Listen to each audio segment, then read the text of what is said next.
Hello, hello, everybody. Been having some weird audio problems. If you guys can hear like a slight interference in the background, somebody type 1 and let me know, because god damn it. I can't fucking fix this shit. I can't get my audio. I'm the audio failure of all time. You guys can hear it? Oh my god. Oh Christ. Let's see. Undo edit gain. What else could I do to do this? I know there's like a noise suppression filter on here, but I know I'm gonna fuck it up. Luckily Dylan is not here yet. He woke up a little late. He's taking a little time to prepare, so maybe we can boomer our way out of this.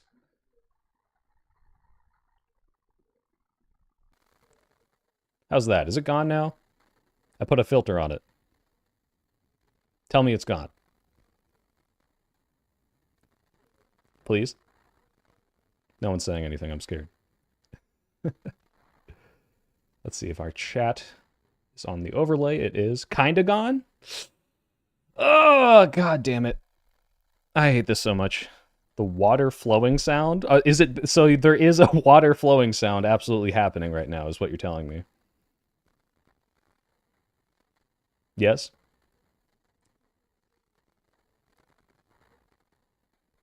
You're looking awfully saturated today. I don't hear anything. Okay, you know what? Fuck it. Ryan said it. I trust Ryan. Yeah, I've got some new lights I got for my birthday. I don't know if they're too bright. Trying to set some stuff up. I can I can hear the flowing of the warm water port. Well, good. Thank you, comrade. I hope that your warm water ports are secure. And I also love being a hot dog American citizen. Thank you, Francisco. Yeah, so, guys, what's happening? We're having...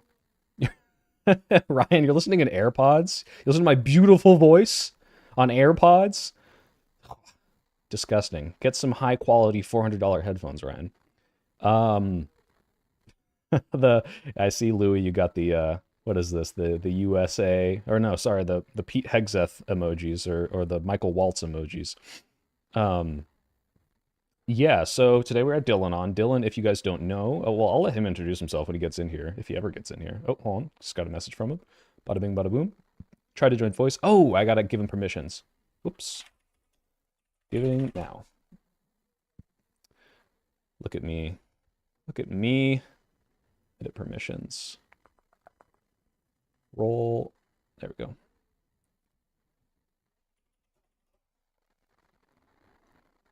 Now he should be joining. See, he was ready 4 minutes before 5. Spamming me, saying, what the fuck is wrong with you? So I'm the idiot here. And then I reply 8 minutes later. Oh, where have you been, buddy? I'll earmark my first AdSense payment. Oh, have you gotten AdSense, Ryan? I hope you have. You deserve it, of all of us. All right, now he's going to join.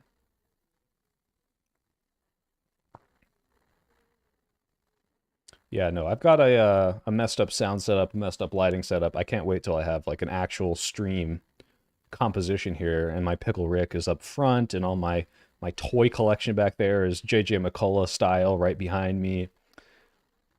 I'm one of those coastal elites that pays for YouTube Premium. Good. YouTube Premium's actually good. I'm not going to trash talk it. Like, I don't like that there are ads, but, you know, now that I know that that's how people make money, and I'm on the other side of it, I appreciate that there's a option to not watch ads and to close the app and watch stuff, you know, picture-in-picture mode, which used to be a feature that they just took away because fuck you. But, you know, you got to get it back somehow, so. Uh-oh. Did Dylan switch to Twitter to be like, dude? Oh, there he is. Let me say. You should be able to join now, buddy. See, whenever we have these conversations, all you beautiful people are exclusive witnesses of my technological ineptitude despite being a software engineer. I hope you enjoy this while it lasts, because once I get big enough, I'm going to have someone do this for me because I'm so stupid.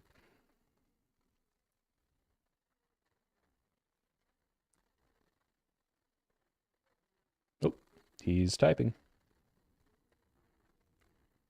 says I'm in a VC, but I can't see it. Oh no. Let's see. What do we do? What do we do? What do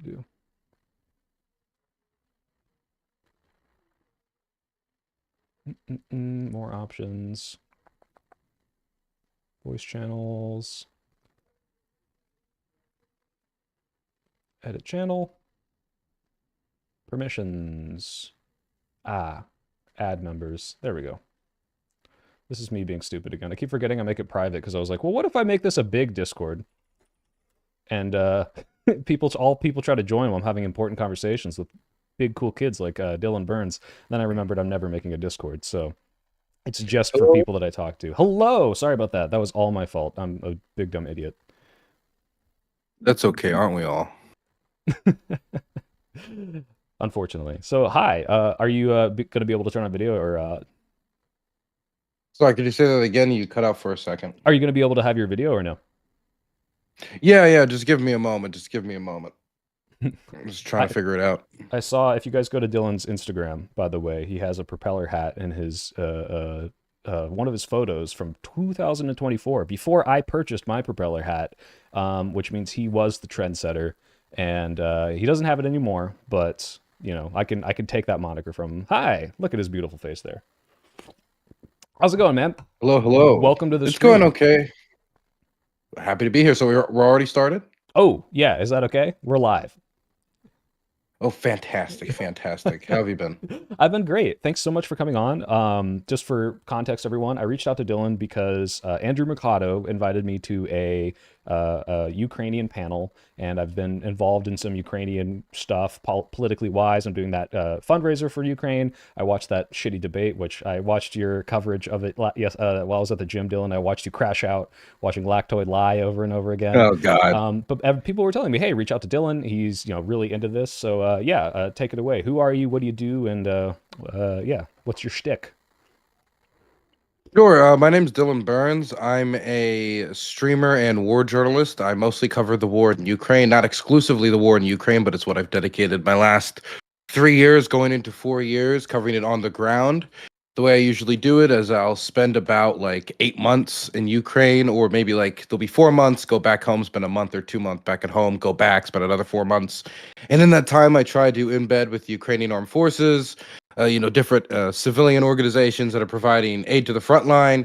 And I've embedded with drone teams, mortar teams, anti-air teams, anti-drone teams, tank crews. I mean, just about anything that is involved in the Ukrainian armed forces when it comes to the ground forces, I've embedded with.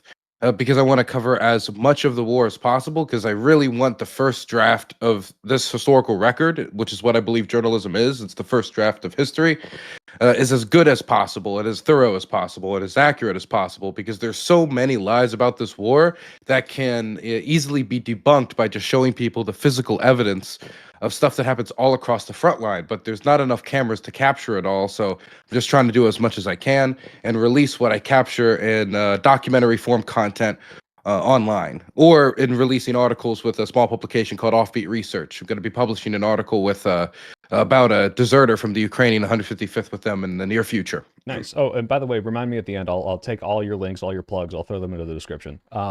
Yeah, awesome. That's amazing. Oh, by the way, someone in my chat says your stream hasn't started on your end. I don't know if that's on purpose. Yes. Well, I joined the thing, and then you started the stream. I didn't have enough time to start it up. Oh no. Okay, sorry. I don't want to subvert you. If you need to take a second, go ahead. Okay, I appreciate that. But yeah, I'll just talk about kind of where I know you from, and maybe you can listen to the background while you're fixing that. So I, been watching various online political people, Destiny, Hassan, Bosch for years, and so I know of you from the Hippy Dippy roundtable that you used to host, which for those of you who don't know was his kind of like competitive panel debate where people would get eliminated slowly over the course of this 2-3 hour thing, and then by the end it became a 1v1. So I really loved those. But really, I did know Dylan as the Ukraine guy. It's like, oh, he's that streamer who just like, to my knowledge, you're not Ukrainian, right? Like this is all of your own volition. This isn't like a family connection. This isn't an ethnic connection. This is just something that really. No, I'm not Ukrainian. My roots are Irish and German and a little bit of Scot. I have no roots to Eastern Europe. Yeah, you've got a very strong face. I feel like if you were like to club me over the head and like take my women away, that would like be fitting if that makes sense. Like you look like you would arrive in a Viking boat and like use your European ancestry to impose imperialism on me. I That's got good yeah. like dock worker jeans, maybe like goon jeans, you know, the type of guy that like grabs somebody for the mafia. It's like the third guy Batman punches. Yeah, You yeah. know, Can you I can you got give those us good can you give jeans. us a it's the bat? It's I can't do the accent, but I'm pretty sure that I can go down well for the cameras. Okay, nice. So yeah, leading into like your whole career, what you just talked about, I guess my question, my initial question would be how, like, what inspired you to do this? What about this specific issue spoke to you? Because I have thought about moving to maybe like a southern state and like putting myself like in the middle of conservative, just red towns, and that would be like a huge jump for me. That would be an entire like ordeal. And so what you've done is so far beyond that, which is not only are you upending your entire life, but you're also putting yourself, to my understanding, like in harm's way, like at the front lines for this issue. And I just want to get your inspiration for what made you change your life for these people, for this cause. Well, you know, it's a few things. One big motivator for me was just how wrong so many people were about the war and just not only basic facts about how people felt on the ground. I would always hear this narrative about Russian speakers versus Ukrainian speakers. This is the big line. This is the divide in your society. And then I would go and I'd meet Russian speakers, and they were some of the most patriotic people in favor of Ukraine that I've met in my life. In fact, the people that you would consider like the Ukrainian nationalists, like Azov, is a primarily Russian speaking organization. And, you know, that's not to say that there's nobody that holds these beliefs, but that's to say that the dynamic that was portrayed, I think sometimes, by narratives that have been dominated historically by the Kremlin, was a different picture than what I saw on the ground. And that implication that I had gotten back since 2014, when I had first, got my first inklings of this conflict when I was like 13 at the time, a lot of that started to get challenged when I went on the ground. So that was, Wait, a wait, can I more, pause? You were niche 13? example. Are you talking about you were 13 in 2014 or Yeah, I was 13 in okay, gotcha, gotcha, 2014 when this okay. all first started. So, obviously, I had a lot of time to wait. 1 second, I just finished this, getting this set up. Okay, Yeah, sorry, I didn't wait so for you to finish. no worries.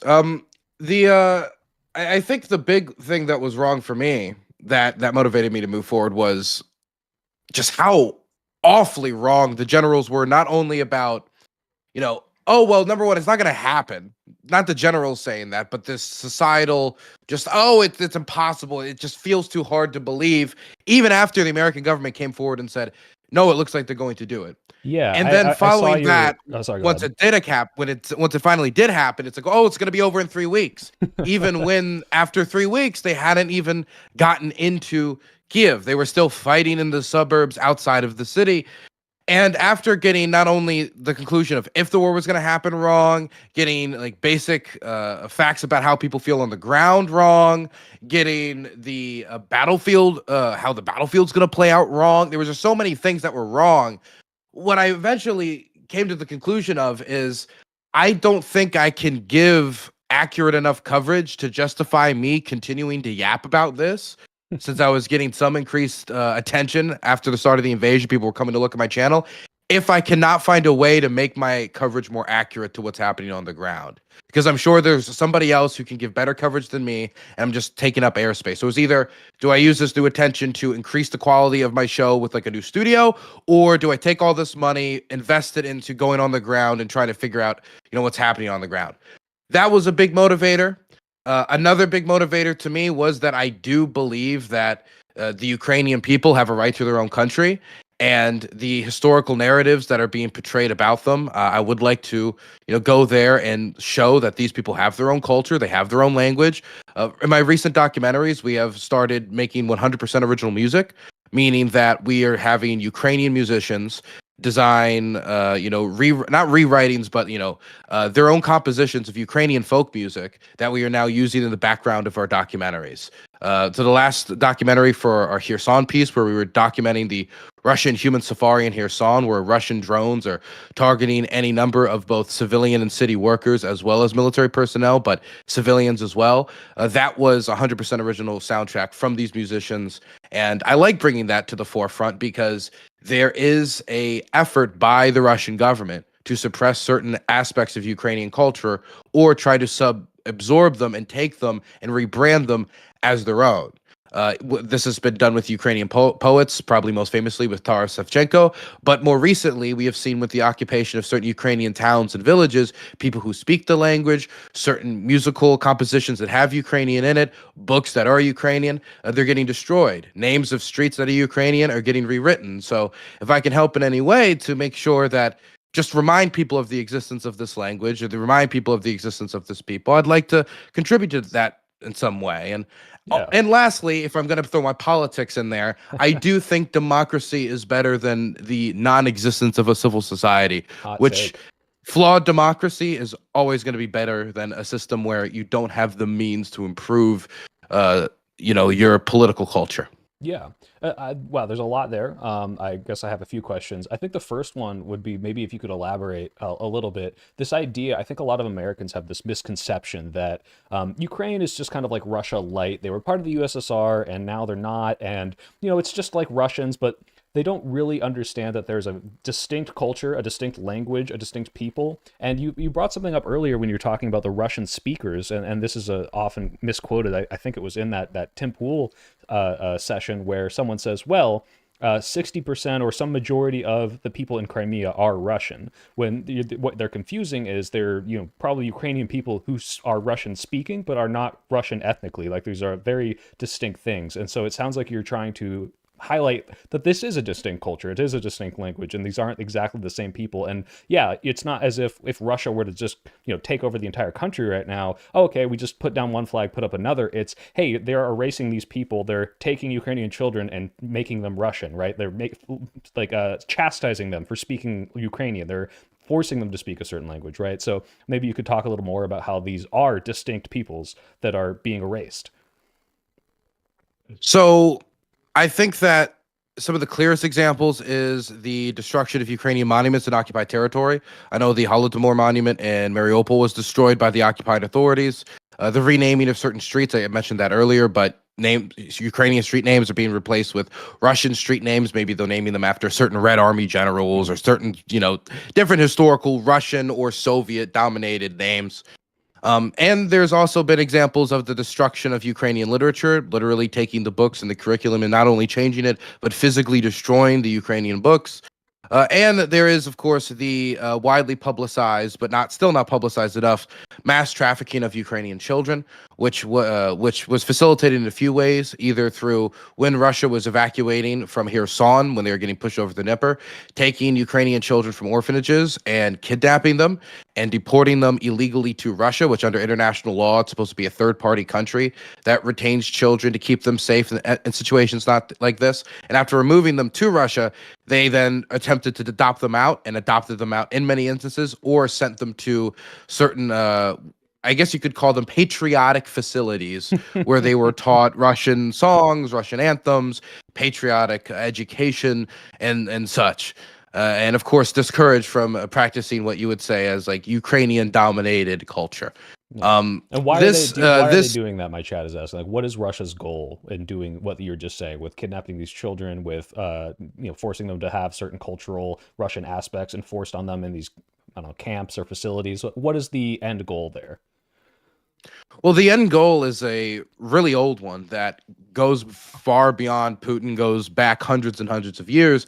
And that goal, at least in my view, because there's a few different goals you could say for any number one of these policies, but the overarching goal is to assert Russian cultural and political dominance in Ukraine, because they believe that Ukraine, or how they would say it, the Ukraine, is an extension of Russia's political and cultural entity. It's part of what they would call the Ruski Mir, Russian world. Hmm. And at the start of the invasion, and I think sometimes there is a usefulness to, I know you don't take, Putin's not a, I would call him not the most trustworthy fellow. I would not lend him my Game Boy.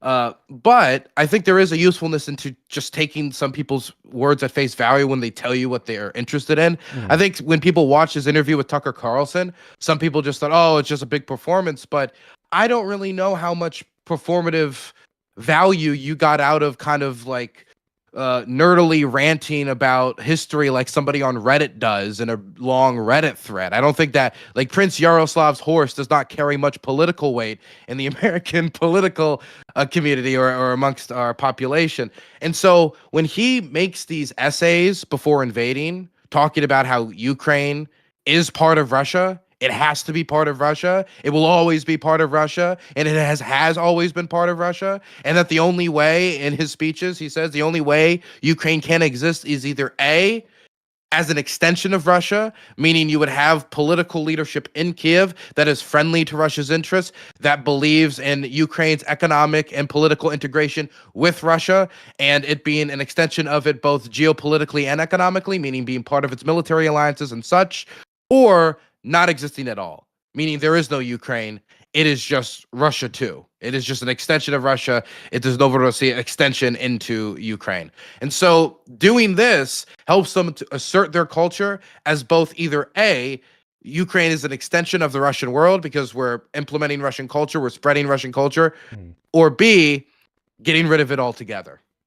Yeah, and it's interesting you brought up too this idea of like, well, what do we, when do we trust Putin? Like, obviously, he's this mistrustworthy guy, and I saw, especially in that Tim Pool thing. Sorry, I've watched 8 hours of it of this 2 hour debate, so it's been on my mind. But this idea that when Wick would bring up, hey, like this is his stated goal, he wants Ukraine to be part of Russia. It's like, well, how can we trust him, right? Like he lies all the time because that is the thing that we say when he says, something like, oh, we aren't going to invade or we're not going to start a war. It's such a beautiful, it's such a beautiful way to put it because when you. What's the other conclusion? Then the conclusion is, oh, Putin actually has a much nicer hidden outcome where he's going to invade Ukraine and hand out ice cream or something. Yeah. Like, well, Tim's idea was actually it was a necessary goal, which was to take the land bridge and to take Sebastopol. And once they had those, now they're done.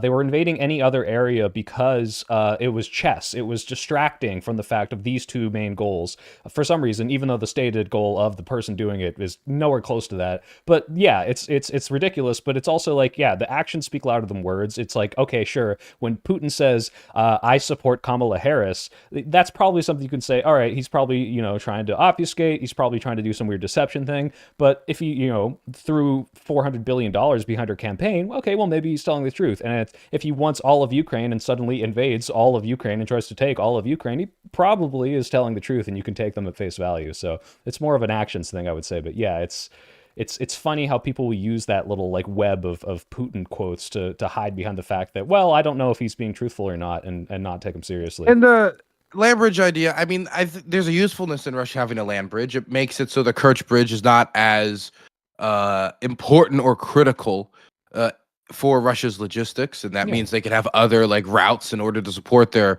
military installations in Crimea and in occupied southern Kherson.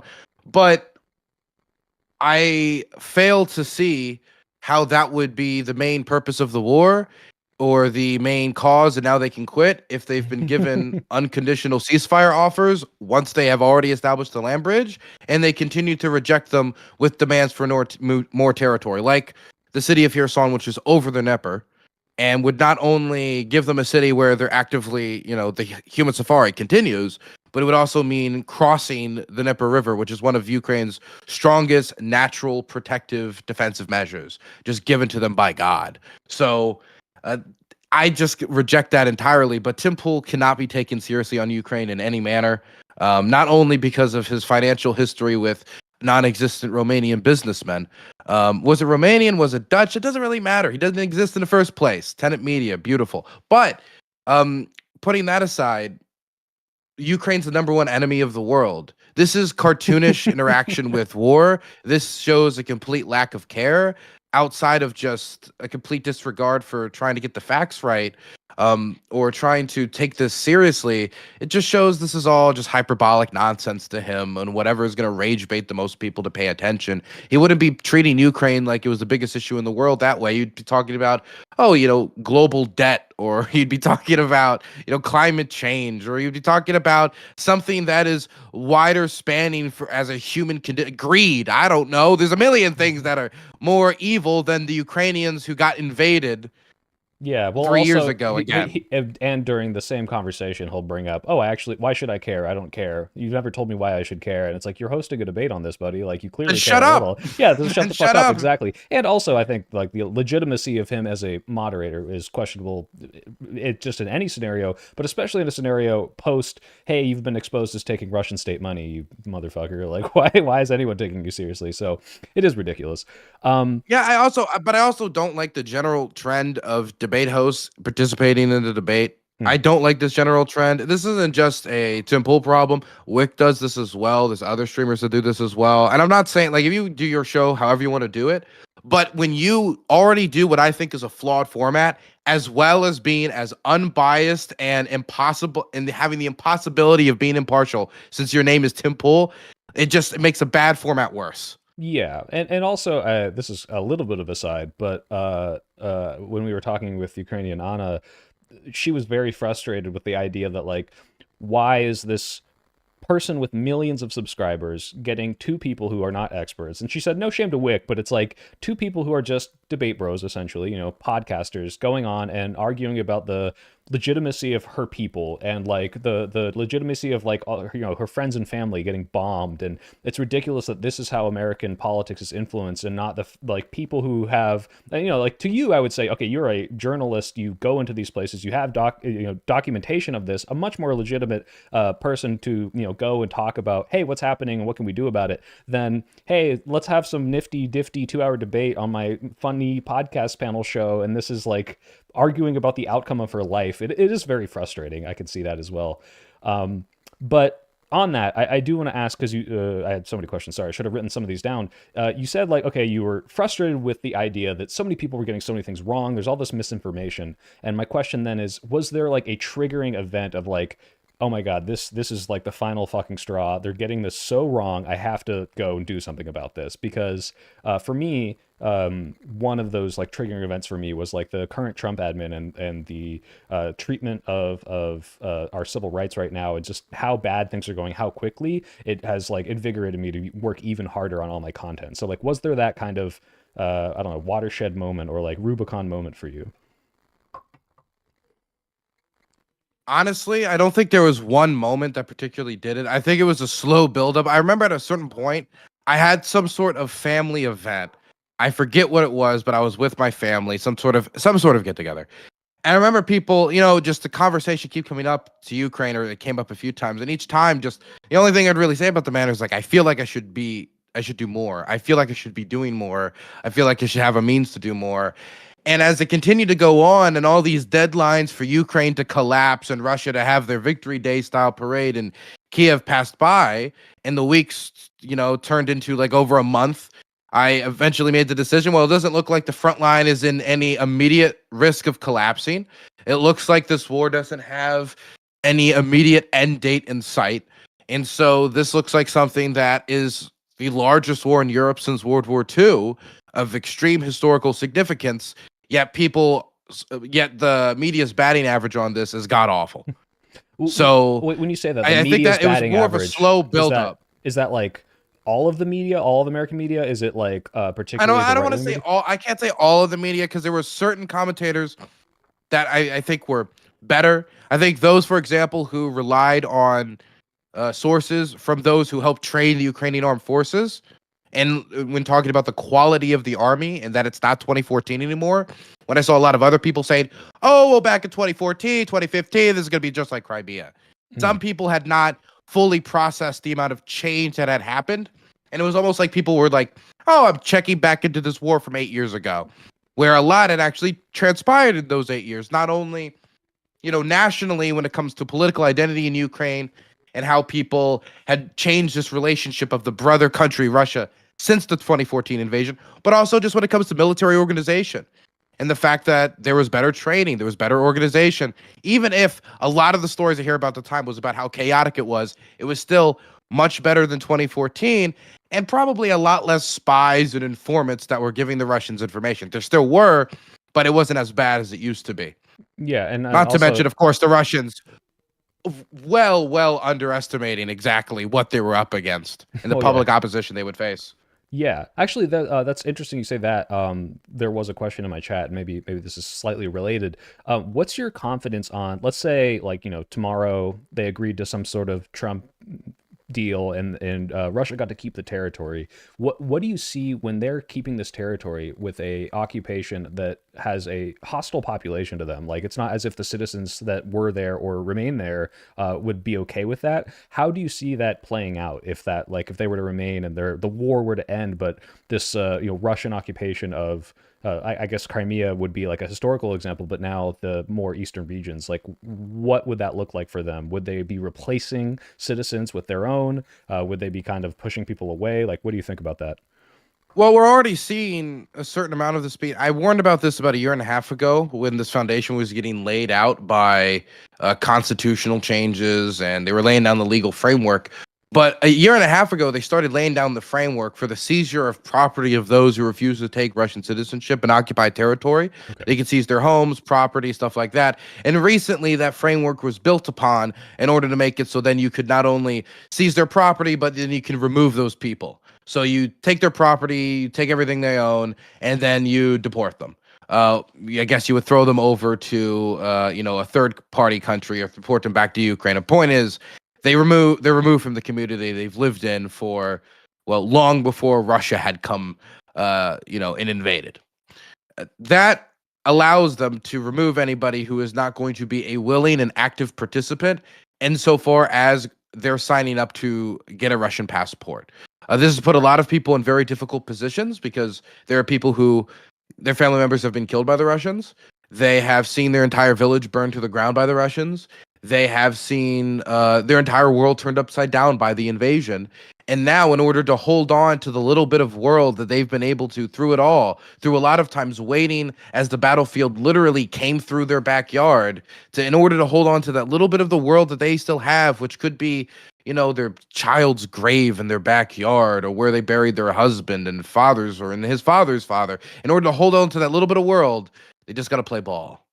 And it's an extremely depressing scenario, but if they don't play ball, we have seen those who either didn't play ball or have either left or were otherwise killed, had their property sold off on, Russian social media. And you should see some of these videos. These guys will come into these ruins and into these homes that are being repaired where people were literally driven out, and they're just like smiling, laughing, and selling them out for a real bargain to Russians who would be willing to move over the Mariupol. And a lot of Wow. people have taken Russian, real estate developers up on this. Is there And like a good there's a lot of incentive to money. There is a move lot of in? money to be made by those who are politically connected in the reconstruction programs. I was going to ask, is there like a good incentive to move in? Obviously the price, but like, is it not still kind of going to potentially be a conflicted war zone that like could potentially, depending on how the battle lines move back and forth? It It seems like a depends bad time on to, if it depends on what you believe. I mean, if you are a Russian, let's throw like a scenario out there where you could see somebody buying this. If you're a Russian from, let's say, a more economically disadvantaged region of Russia. I won't pick on any region of Russia, right? I won't say a city like Murmansk. I don't want to bully any specific city. But if you're from a region of Russia that might not be in the best economic position, or maybe somewhere in the far east, if you're offered property that's super, super, super cheap, and you're being told on the news every day that the victory is right around the corner, the West has been severed, the Americans and the Europeans are no longer allies, that Ukraine's allies are abandoning them, and we have new victories every day. And Mariupol is pretty far away from where the front line is right now. When you're not hearing the gunfire, you're not necessarily hearing the artillery fire. You might be seeing like long range drones or some sort of missiles coming over. every once in a while, but you're reserved from that. You could basically convince yourself into believing that, look, I'm getting in while the getting's good. Yeah. Once the firing stops, then this is going to skyrocket in price as everybody tries to fill these these ghost towns. So I think that there is somebody's making a bet. Somebody's rolling the dice on this property. They're betting on the graves of the previous community members. Yeah, yeah, and it's interesting you bring up this kind of like whether or not you brought by the Russian propaganda because I'm hearing stories about that, and this might be propaganda too. I have no idea, but the idea of soldiers that are or mercenaries from China or any of these other countries getting conscripted and saying, "Whoa, cool! Like 15,000 rubles, and it's like 2 days from winning. Like I'll just go, stand around and then I'll be done and I'll make some money." And then they go, and it's still a very active conflict. I mean, to what degree do you think the civilians or just anyone who is exposed to this kind of propaganda are buying into it, even if it's like any of the Russian talking points have been disproven week to week to week to week? How does it keep working, or do you have a understanding of that machine? Are you talking about how does this convince Westerners or Russians? Well, we'll get to the Westerners next, but first, I guess just like how does it convince, like, yeah, the people that are still enlisting willingly, the mercenaries who are signing up voluntarily, like how does this keep working if demonstrably these promises are proven wrong within like a month's time? Well, some of these promises or ideas are more like historical narratives that it's not that you need to come out here and necessarily establish this big lie. You kind of can piggyback off of the narratives of previous generations. For example, like Ukraine is an extension of Russia. It's part of the Ruski Mir. Most of the legwork has been done by Russian nationalists well before you. And so all you need to do is put a modern spin on it, throw woke a few times in your speech, and basically you've figured it out.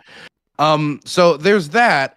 And that kind of is self-explanatory. But when it comes to, propaganda about, maybe big victories, or propaganda about, oh, it's not as bad as it really is, or propaganda about victory being right around the corner, the Russian public has lost a lot of confidence in state TV over the war. And Russian polling indicates this, and polling done in Russia. So that would also indicate that it might even be worse, but we'll just go off of those numbers, that there has been a legitimate drop. And the reason why is, like, since the beginning, they have painted a very flowery picture. And when that flowery picture does not come home, but the casualties do, people lose confidence. And that doesn't mean nobody has confidence in it. There's also the effect of, even if you don't have confidence in it, it can make you question. For example, sometimes you choose to, listen to the state TV report and believe. Sometimes when I'm scrolling on Twitter and I see a really pro-Ukraine account say, Russians smashed, running away, and in tanks the fire, and it's just like, I'm not going to look into that anymore, but, maybe it's true. I have no clue. And there's a certain amount of, wanting to believe, as well as, the Russian babushka 85-year-old woman who's not going to get her news from Telegram ever. So it's not like she's going to go out there and fact check. And they're kind of like in the boat until it sinks. Yeah. So there's those people who are affected by, state published media. But a lot of it also, I think, is creating this feeling of almost like information malaise, like you're in sap when you're trying to figure out what's going on. And this inspires, I think, an amount of ambivalence and kind of like, oh, you can't really know what's true anymore because the TV says this and the Telegram says that and you say that, and politics is above my head anyway.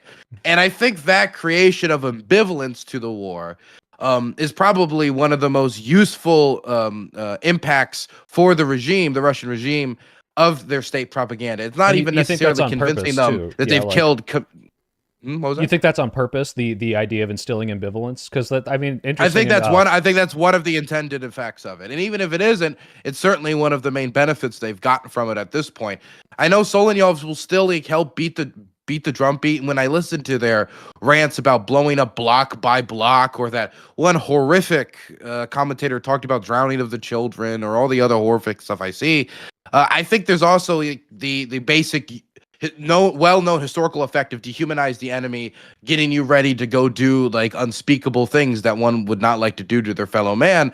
But I do think this creation of information ambivalence, where you don't know what's true and what's not true, it it makes it really exhausting in order to try to get the truth about what's going on. There is ways to find out something at least closer resembling the truth in Russia about the war. But the problem is the only way you can talk about the war honestly at all is from the most pro-war position possible. So the places where you're going to hear the harshest complaints, it's going to be stuff like, those Ukrainian slur killed 20 of our good boys today. We need more support. Why are these cowards back home? Now that's the type of stuff you're gonna get. And so even if you want to learn the good stuff about the war, you have to like plug your nose. Good stuff about the war, like good Yeah. information about the war, semi-reliable information about the war. Even the telegrams are pretty spotty. You have to hold your nose. Yeah. Okay, before we move on to the West, I guess my next major question, and this could have more than one answer, but for someone who is now like on the ground in these places, like as an, I'm assuming you're American, right? Like you're not Canadian or something. I didn't get that wrong. I am not a Canuck. No, Okay, cool, good. no No, conniving yes. Canuck. What would be like the major, like the most important thing as American citizens that you would say, hey, you guys don't know about this, or you're really not seeing the effects of this. You guys need to know about this. Obviously, you have all your documentaries, you have all these, this footage, but based on the narrative of how Americans talk about this war, it's very limited. It's very, very limited in scope. What have you seen that you're like, everyone needs to know about this?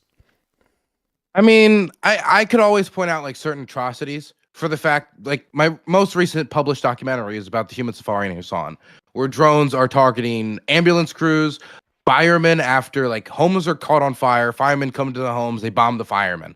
And this is not just happening in Kherson. In the last 24 hours, I've gotten reports of it happening in Nikopol and other locations across Ukraine. And one of my big questions at the end of my documentary is over an hour long. We show a lot of footage, collect a lot of testimony from all across the city. We try to film as much evidence, including the innards of these drones filled with rusty nails and darts and these different shrapnel bombs that they These are the throw in the kamikaze city drones, center. or These kamikaze drones that they yeah, fly into the city center, and it hits people as they're going to get medicine, visit family, whatever. One woman we interviewed was literally going to the pharmacy when the drone tore through her leg. wow, This I can point to these types of humanitarian disasters where I'm trying to even figure out what the exact scope is of this, because if this is happening here and the Russians are publishing footage of it, and that's how I'm collecting much of my evidence, then is it just because the reason I can see this is because the Russian publish all the footage here and they're just not publishing it any other places? And so it makes me scared of the exact scale of the human safari, the hunt on humans. And so that's like a humanitarian thing I would like people to know more about, is what's going on there, to show like the really just horrible, cruel side of this war. But as for what is, I think, politically important for Americans to know, it is that there is no ceasefire.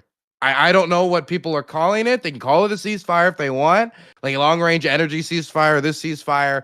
But I try to pay pretty close attention because I would have really liked to, relax a little bit after, my house burned down and I have to prepare to go back to a war zone dealing with my family stuff. And so if there was a ceasefire, maybe that could help me. I'd like a ceasefire. I'd like people not to, to stop dying. We got a lot of promises. Trump said before he was president, he would end the war. He in said that 24 during his first hours. debate with Joe Biden. Then it became 24 hours. So there's already a goalpost move, but whatever. Then it became 100 days. We're 15 days from 100 days. And so each of these goalposts are getting passed, and all these ceasefires are getting agreed to are getting violated in one way or the other. The first ceasefire that was agreed to, that was supposed to be energy infrastructure and civilian infrastructure, was violated within 2 hours with strikes on Ukrainian energy infrastructure, cutting energy to homes. And then the civilian element of it was not even publicly acknowledged by the Russians, meaning the Russians agreed to some, possibly, I'm trying to figure out what happened here because the Trump administration is very tight-lipped about it, meaning the Russians are agreeing to one thing in private, announce another thing in public, and then completely ignore what they actually agreed to with Trump in private, making him look like a fool when he says civilian ceasefire, and within a week we see dead kids on the playground because a ballistic missile full of cluster bombs hit in Sumy, or it hit in Kiev and Riz, Zelensky's hometown, or any other number of Ukrainian cities. We've actually seen the amount of strikes on civilians, it seems, from at least from the data that I've seen, Increasing, yeah. since the ceasefire has been agreed to, these strikes have actually increased. And that's the It's only, I'm only ridiculous. talking about one violation. There have been other examples of violations, other things that Trump said they agreed to and then they didn't agree to. And Trump has taken this time to add the pressure to the Ukrainians, to cut aid, to try to bleed them dry for the minerals, which to me just looks like bleeding a stone dry. They're in an extremely desperate situation. Cutting off intelligence support, which costs nothing to us. The fiasco with the kidnapped children Yale program. Oh my God. How horrific is that? Can That you can data you can getting you closed talk about off that at a little no more? Yeah. cost. Can you elaborate on that So Yale there thing? was a there was a program at Yale that essentially assisted organizations like Save Ukraine, God help them, and please do donate to them, which helps facilitate the return of Ukrainian children that were taken by the Russians to their families. Because many of the children that were taken have living family members. They were either in the orphan system while court cases were going on, or they got taken in some other manner during battles or whatever. And they are trying to get them home, but the Russians are either refusing, dragging their feet, or otherwise, because the Russians don't really take them and just hand them back over to the Ukrainians. What usually happens is these mothers have to make this long track through a third party country, then into Russia, the country that invaded them, and take them and then go back. And so they do all this work. And sorry, what could you Well, and the the numbers, if question I'm not mistaken, it's like 20,000 plus have been taken, and only 1,000 have been returned or something. 19,500 or something along those lines. But the vast majority of them have not been returned back to Ukraine. The vast majority of them are still in Russia. And some of them are actually aging out of childhood during this period. And many cases, I've seen, I don't want to say many cases, but I've seen cases of these youths becoming men being immediately thrown into the Russian or military recruitment system, Oh yeah, meaning that that's these the part that children who made were you tap taken out in the are becoming debate. Yeah. adults and they're giving them rifles. I was saying that that's the time that you tapped out of the debate when Wick was talking about that concept of, oh, people are like, being conscripted to fight their own family in, like, fight their own country, and he's like, whoa, you're against conscription, and you're like, all right, I'm out. Like, that was such a Yeah, bullshit no, I talking quit. point. I think the lactoid doesn't take this issue seriously. I No, don't think not it at takes all. the issue seriously, Which I and think the is way more he evil engaged than that just being was really stupid. dishonest. Yeah, it's like It's one thing if he just said, "Look, I'm a libertarian. I don't care. Spend the money at home." That's a position that is a time-honored American position that people can go back to and argue with. Back to when we were fighting with the Barbary pirates. Back to when the French wanted us to get involved in the French Revolution, and the reason we actually passed the Enemy Aliens Act was because we were scared of French infiltration and them getting us involved in their European affairs. And ever since the start, we've had this debate of certain American politicians going back and forth. But when you pretend to care, and then you say, well, actually, it's about the legitimacy of Ukrainian democracy and Yanukovych, and then you follow that up with that disregard for those kidnapped children and just trying to pretend that, it's conscription. He knows the difference between a nation state conscripting its people and kidnapping children, conscripting them when they come of age, or conscripting people in occupied territory, which is illegal under international law. yeah. So, and many of the things he was saying is stuff that I corrected him on, like the UN data, which he was just straight up wrong on polling in Crimea. And I corrected him during that debate, and he refuses to change. Yep. So this is just like, these are things that he's continuing to say after he's been corrected. So I don't think he takes it too seriously outside of it as a device in order to, like, wreck and tear. I would like to see libertarians, when asked about, like, the potentiality of the government's outlawing protest, show a little bit more, bite towards that. If you're going to call yourself a libertarian, maybe you shouldn't be so sympathetic to the government's outlawing protest and throwing flashbangs in the crowns with nails and screws tied to them. Yeah, no, it's absolutely ridiculous. But real quick, because we deviated, you were talking about the Yale program, and so what did the Trump administration do exactly? It was this kind of discontinuation of support for it, or an obfuscation of the numbers, or Yeah, sorry, I got distracted. But no? the That's Yale all good. program was trying to assist with this, returning these people, getting the information to organizations like Save Ukraine to let them know, hey, we've looked through the social media history. It looks like that this person's at this facility. So if we got the mom here, she could return the children. And they cut off all funding, and they did it so suddenly that all the data that they had already collected had actually been barred from the researchers, so they could not give that to the organization. So all the work they had already done had been undermined. Thankfully, they were able to temporarily restore funding so that they could at least access that information so it isn't lost to time. But that was only because there was enough public backlash bringing attention to it. Otherwise, I think there's a good chance that data would have just been lost, and all of the good work people did to help trafficked Ukrainian children would have been wasted. I mean, I heard so much about like fighting the deep state cabal, the traffickers, and all of this from like Trump's base online, and yeah, let's fight human trafficking. But now we're just going to disregard the actual tools against human trafficking, cut off the support to them, and when we already have the information of where the kids are, we have the lists. Oh, oops. Yeah. Oops. So I guess that's a good jumping off point, because I do want to move to the more important country of America. But essentially, I think the debate about this, or just the conversation about this, is so incredibly obfuscated at this point. The like, it's insane to me now that like the once Red Scare Republicans are now like deep throating Putin, are like totally on board with all of the Russian propaganda points. And we can kind of talk about this from a broad perspective, maybe focus on a few things, but where do you think this shift is coming from? Do you think it's just that the Republicans are fully bought and paid for by Russian state? Is it this like dissemination of years of Russian propaganda into the social media that they've kind of bought into? Or is it just like a legitimate like some weird like conflict of interest that has to do with money, because you see like the standards to which they'll talk about Ukraine of, oh, we don't want to give money to foreign conflicts, when at the same time talking out of their mouth while they're doing it, oh, well, we support this conflict and this conflict and this conflict, but oh, this one specific one, oh, this specific money, and oh, this specific thing. Like, it's a very seems hyper focused on Ukraine and anti-Ukraine in a way that doesn't seem like they're applying the same standard to all these other things that they otherwise would. So where do you think that comes from? Well, I think it comes from a few areas. This is going to be a long answer, because I don't think there's like a simple answer. And That's I've fine. thought about this for a while. I went to like Rage Against the War Machine, which was a protest against aid to Ukraine. I lived near Washington, D.C. I've lived in the DMV my whole life. So I try to go to these events when I can, and I try to get a real understanding of what are behind these people. I've never released the photos or videos associated with that. I was just genuinely trying to figure out these people. Okay. And I've come to a few conclusions after interacting and having so many debates and conversations and just kind of lurking around. I think there's like 6 big things. So 6, okay. Number 1, I would say that there's a certain amount of Russophilia, right? What I mean is like this view of Russia as more of a myth than a real country.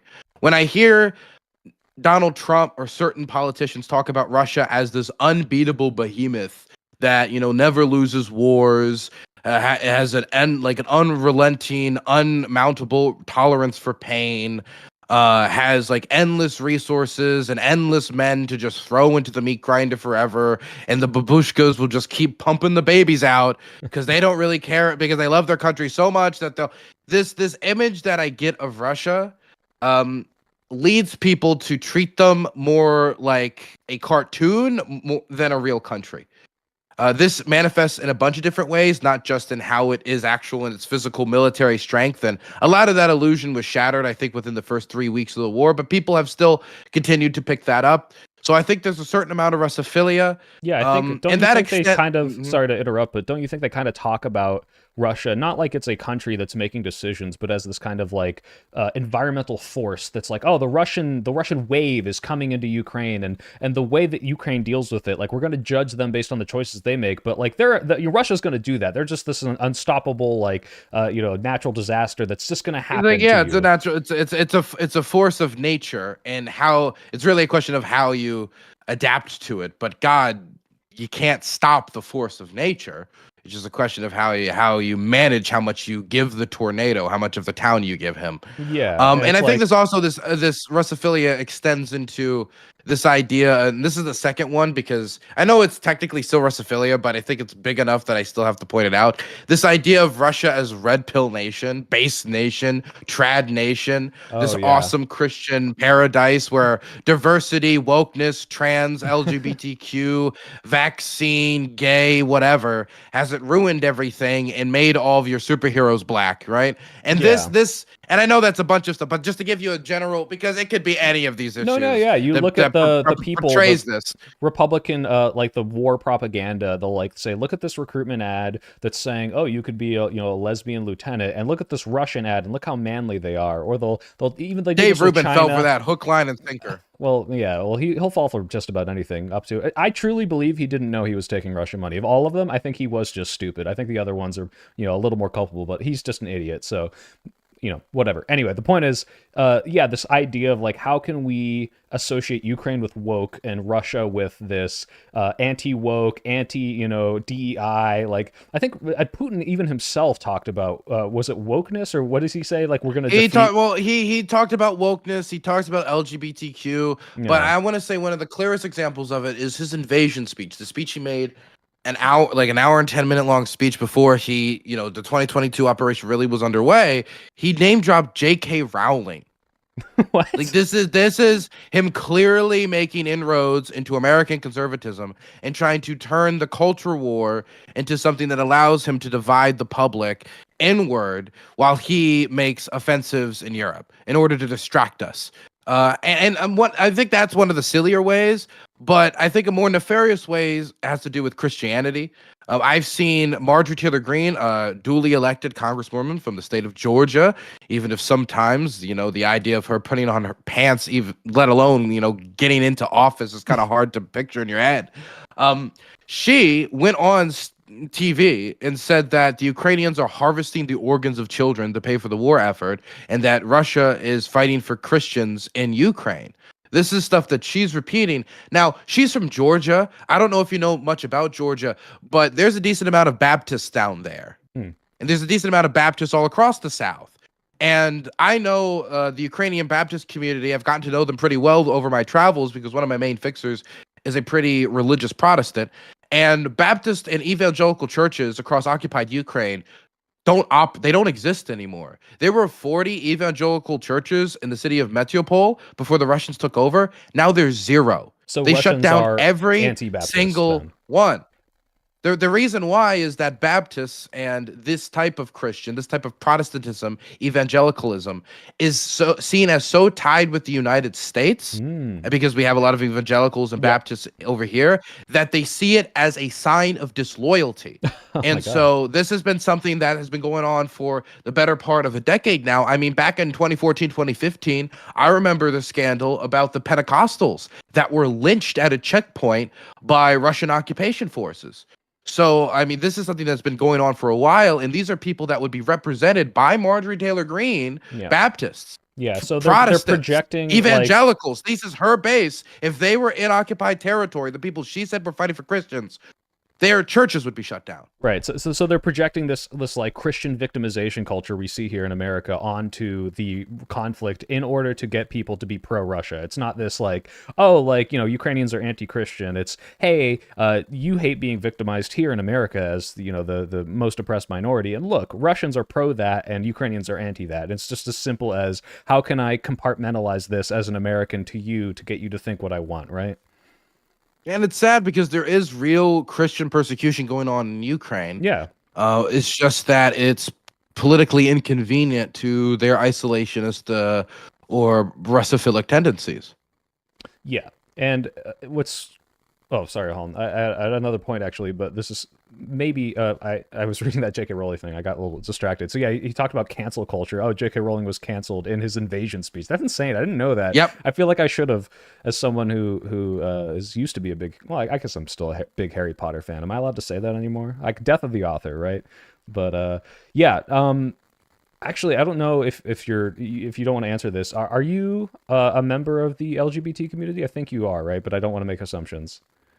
Yes, I am. Well, I guess my question, and you don't have to answer this if you're not comfortable, but what was your impression of, especially with this kind of like anti-woke rhetoric of Ukrainian views on that? I know they're not, I think the narrative that you'll see from Republicans where someone will defend a moral bad thing or defend a moral position like, hey, I don't think, Gazan civilians should be blown up by the tens of thousands. And they're like, oh yeah, but did you know that you're gay? And they don't really, they're not as favorable to that. Like, did you see like what were the views there in Ukraine? And like, did that have any effect on this kind of weird like anti-woke narrative, or are they buying into that at all? Like, if that played into it all, if you want to talk about it, you don't have to.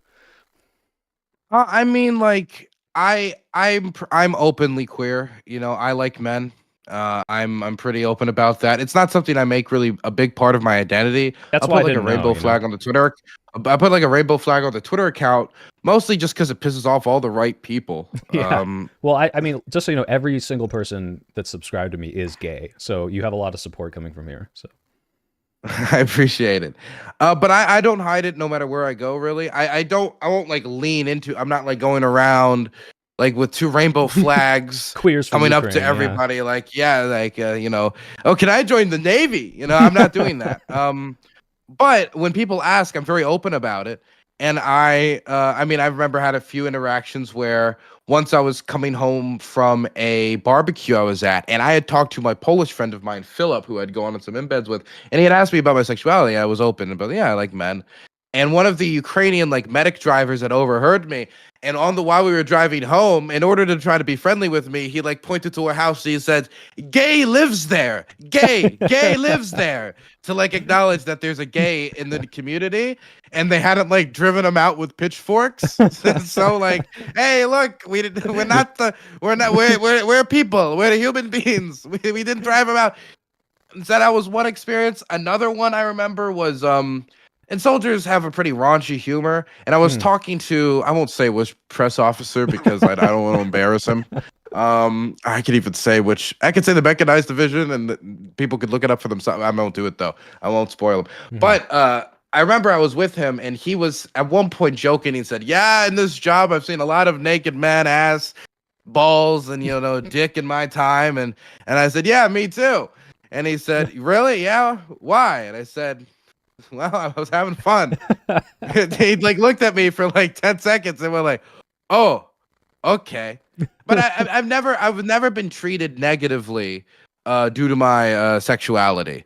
I've had interaction with people like have been open with the fact that they didn't like that lifestyle, is the way that they would put it, but they haven't been treated differently. And I mean, I've confronted like right sector, which would be considered the Ukrainian right on the political spectrum, to put it lightly.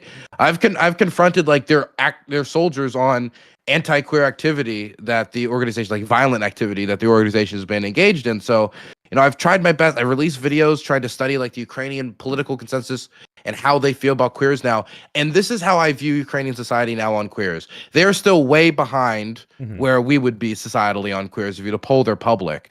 I think right now it's like 20 to 25 or 27% of the public, or 30, is okay or open to the idea of like gay marriage and stuff like that, or the idea of gays, being married, which obviously is not the majority. Or I believe it was like gay marriage or civil partnership, or I think like actually 50% maybe it could be civil partnership. Yeah, But point for is, it's context. Oh, low. God. It's low, right? Yeah, I think that's the interracial marriage had like around that much support in like 1965. So like they're around there for gay marriage now. Although gay marriage, I guess, would be a better comparison because I don't know. I think we were like half half all the way back in like 2014. So that's barely 10 years ago. But to be clear, these numbers are much better than what they were 5 years before. Like Yeah, 5 years or 6 years before that, it was like 6% or 7%. So when we're talking about 20, that's actually a that's very pretty big. significant jump Yeah. in a pretty short period of time, due to both, I think, the proximity to the West and Western culture flowing over. I was recently invited to a Ukrainian queer film festival that's going on in Ukraine. I'm not going to be able to make it because I'm still going to be in the States when it happened, but I get invited every time as press as that could attend because they know I'm queer friendly press. Yeah. I just wish I could go, but those are good people. They have prides. They have pride events. A lot of times they do have prides where they don't announce the location for safety reasons. Hmm. But these prides have gotten bigger, and I've seen companies like Comfy, which is like a big Ukrainian store chain, starting like during Pride Month, changing their colors to be rainbow. And while that type of stuff doesn't really matter on the material level for everyday Ukrainian queers, like that little pride change, Yeah. but what it indicates is that they believe there's a market. They believe there's a market to appeal to. They believe that it's profitable. And while this might be like a uber American way of looking at it, I think that's positive social signs. And I think the biggest political sign that there is possibly change to come is that Zelensky has been asked about civil partnerships for gay people in Ukraine and how he feels about him, and he gave a positive indicator, as in something like a thumbs up, basically, like we're working on it, in a response during a press conference. Because a real big issue has been, at least for queer people, is the idea of gay man dies in battle, his partner can't bury him because he's not their official husband or wife. So it's, and their family's not there because they fled the country. What happens to the body?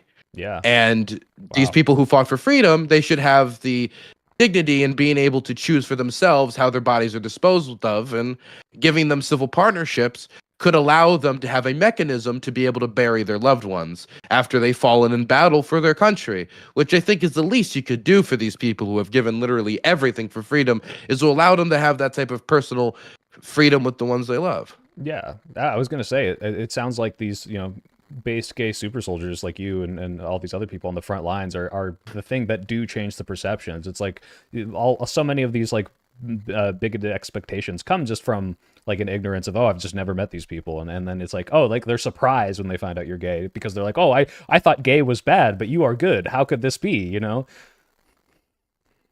I remember my main, and I don't know if I should say this story, but I'll say it for you guys.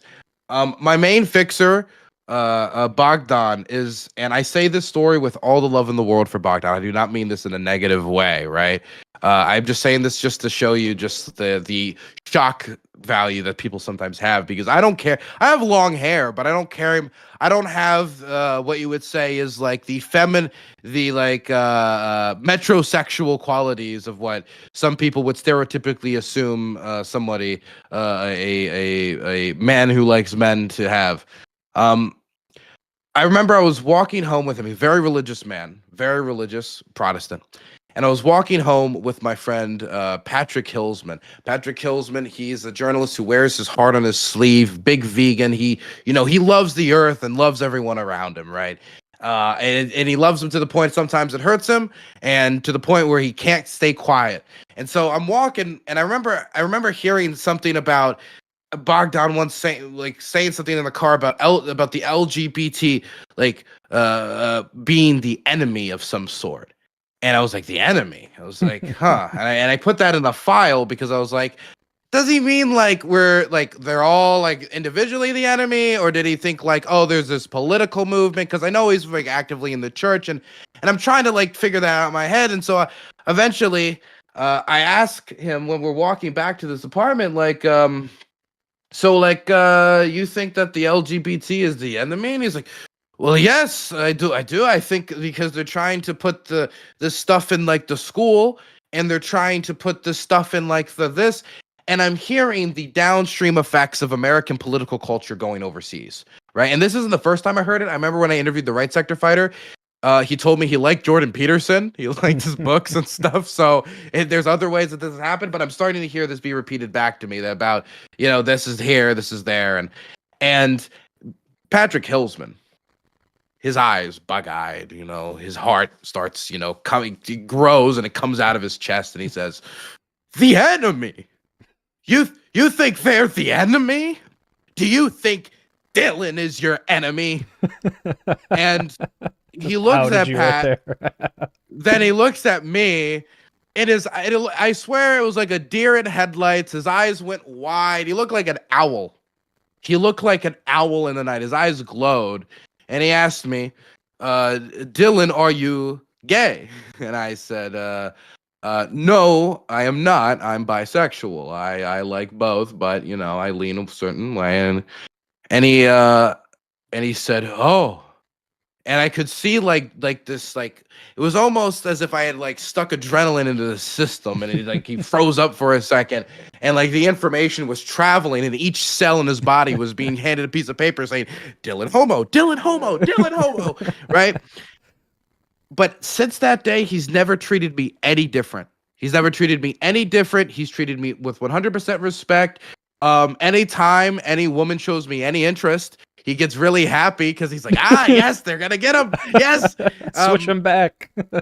but he's never treated me any more negatively. But there is this feeling of shock where there's this preconception of what the enemy or this queer is supposed to look like, and or what they're supposed to act like, and I'm not in that traditional business. Yeah.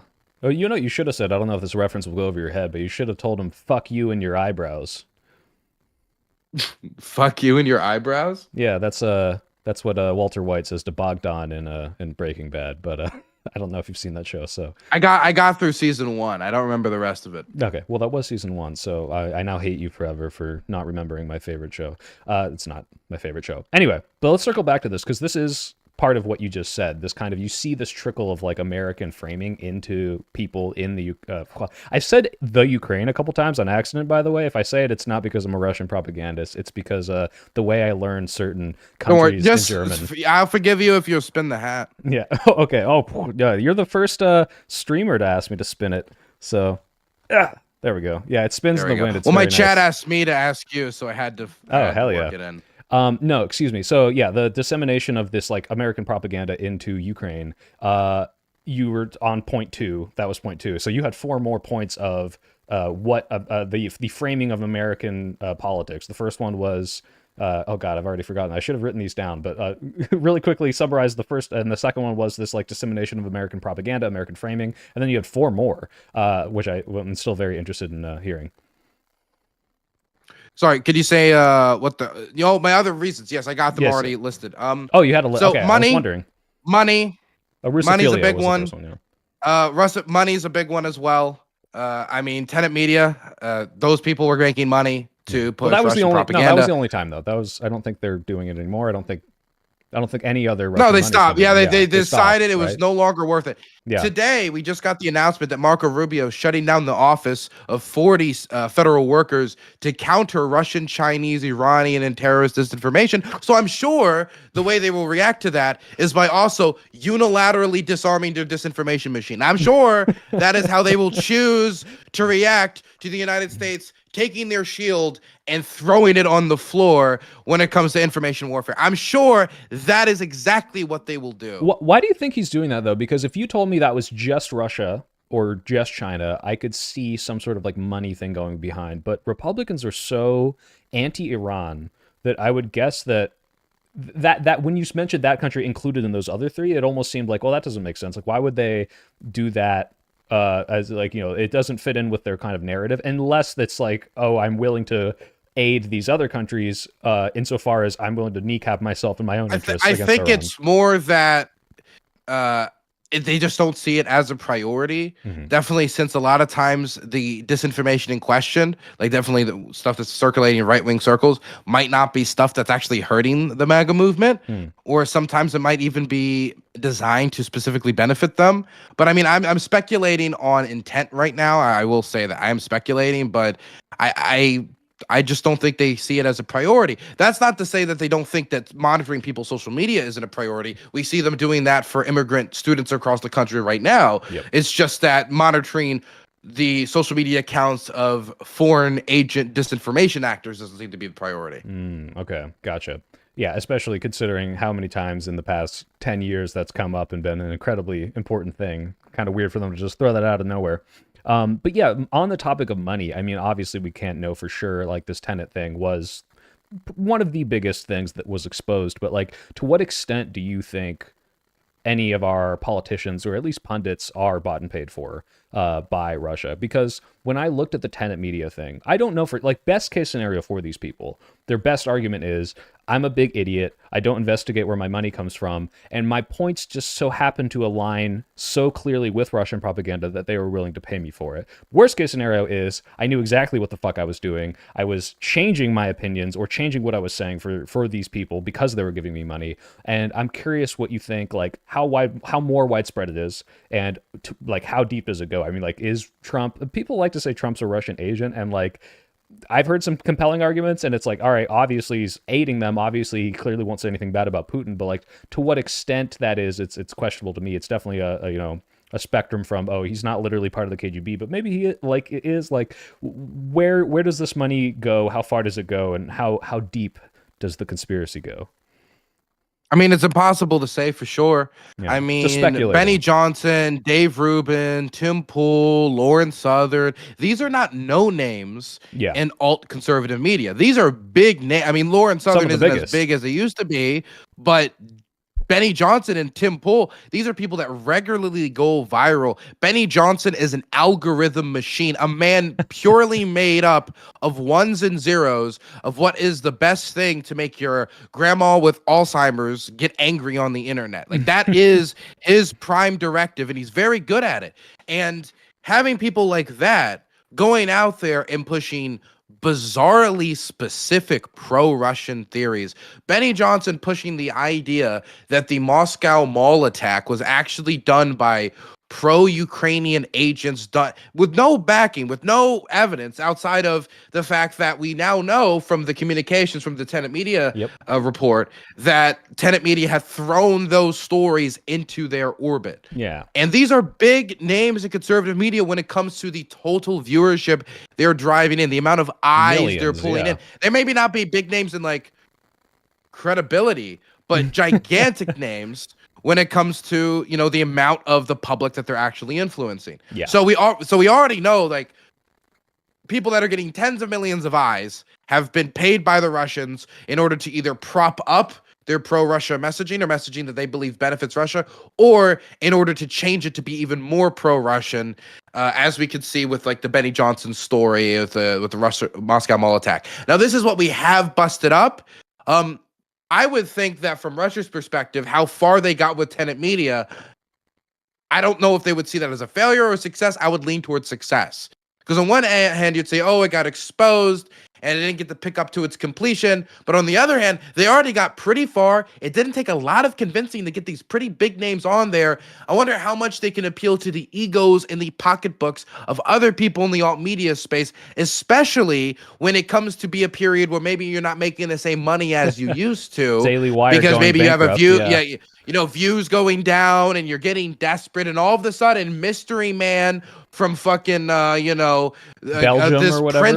this prince from Western Sahara has walked out with a Wrangler Jeep full of gold bars, and he has something to give you. Just a Mystery Man comes out. So I can't really tell you how widespread it is, but what I can say is that the Russians certainly haven't stopped trying, and I think us, removing our offices to counter this is only going to encourage them, as seeing the spot as more vulnerable than ever. So I would say that we need to be on the lookout for this into the future. That doesn't mean we need to enter some sort of like Cold War era McCarthyist panic and say anytime somebody like says like Das Vidanya, like we like put them, we throw them in some black site.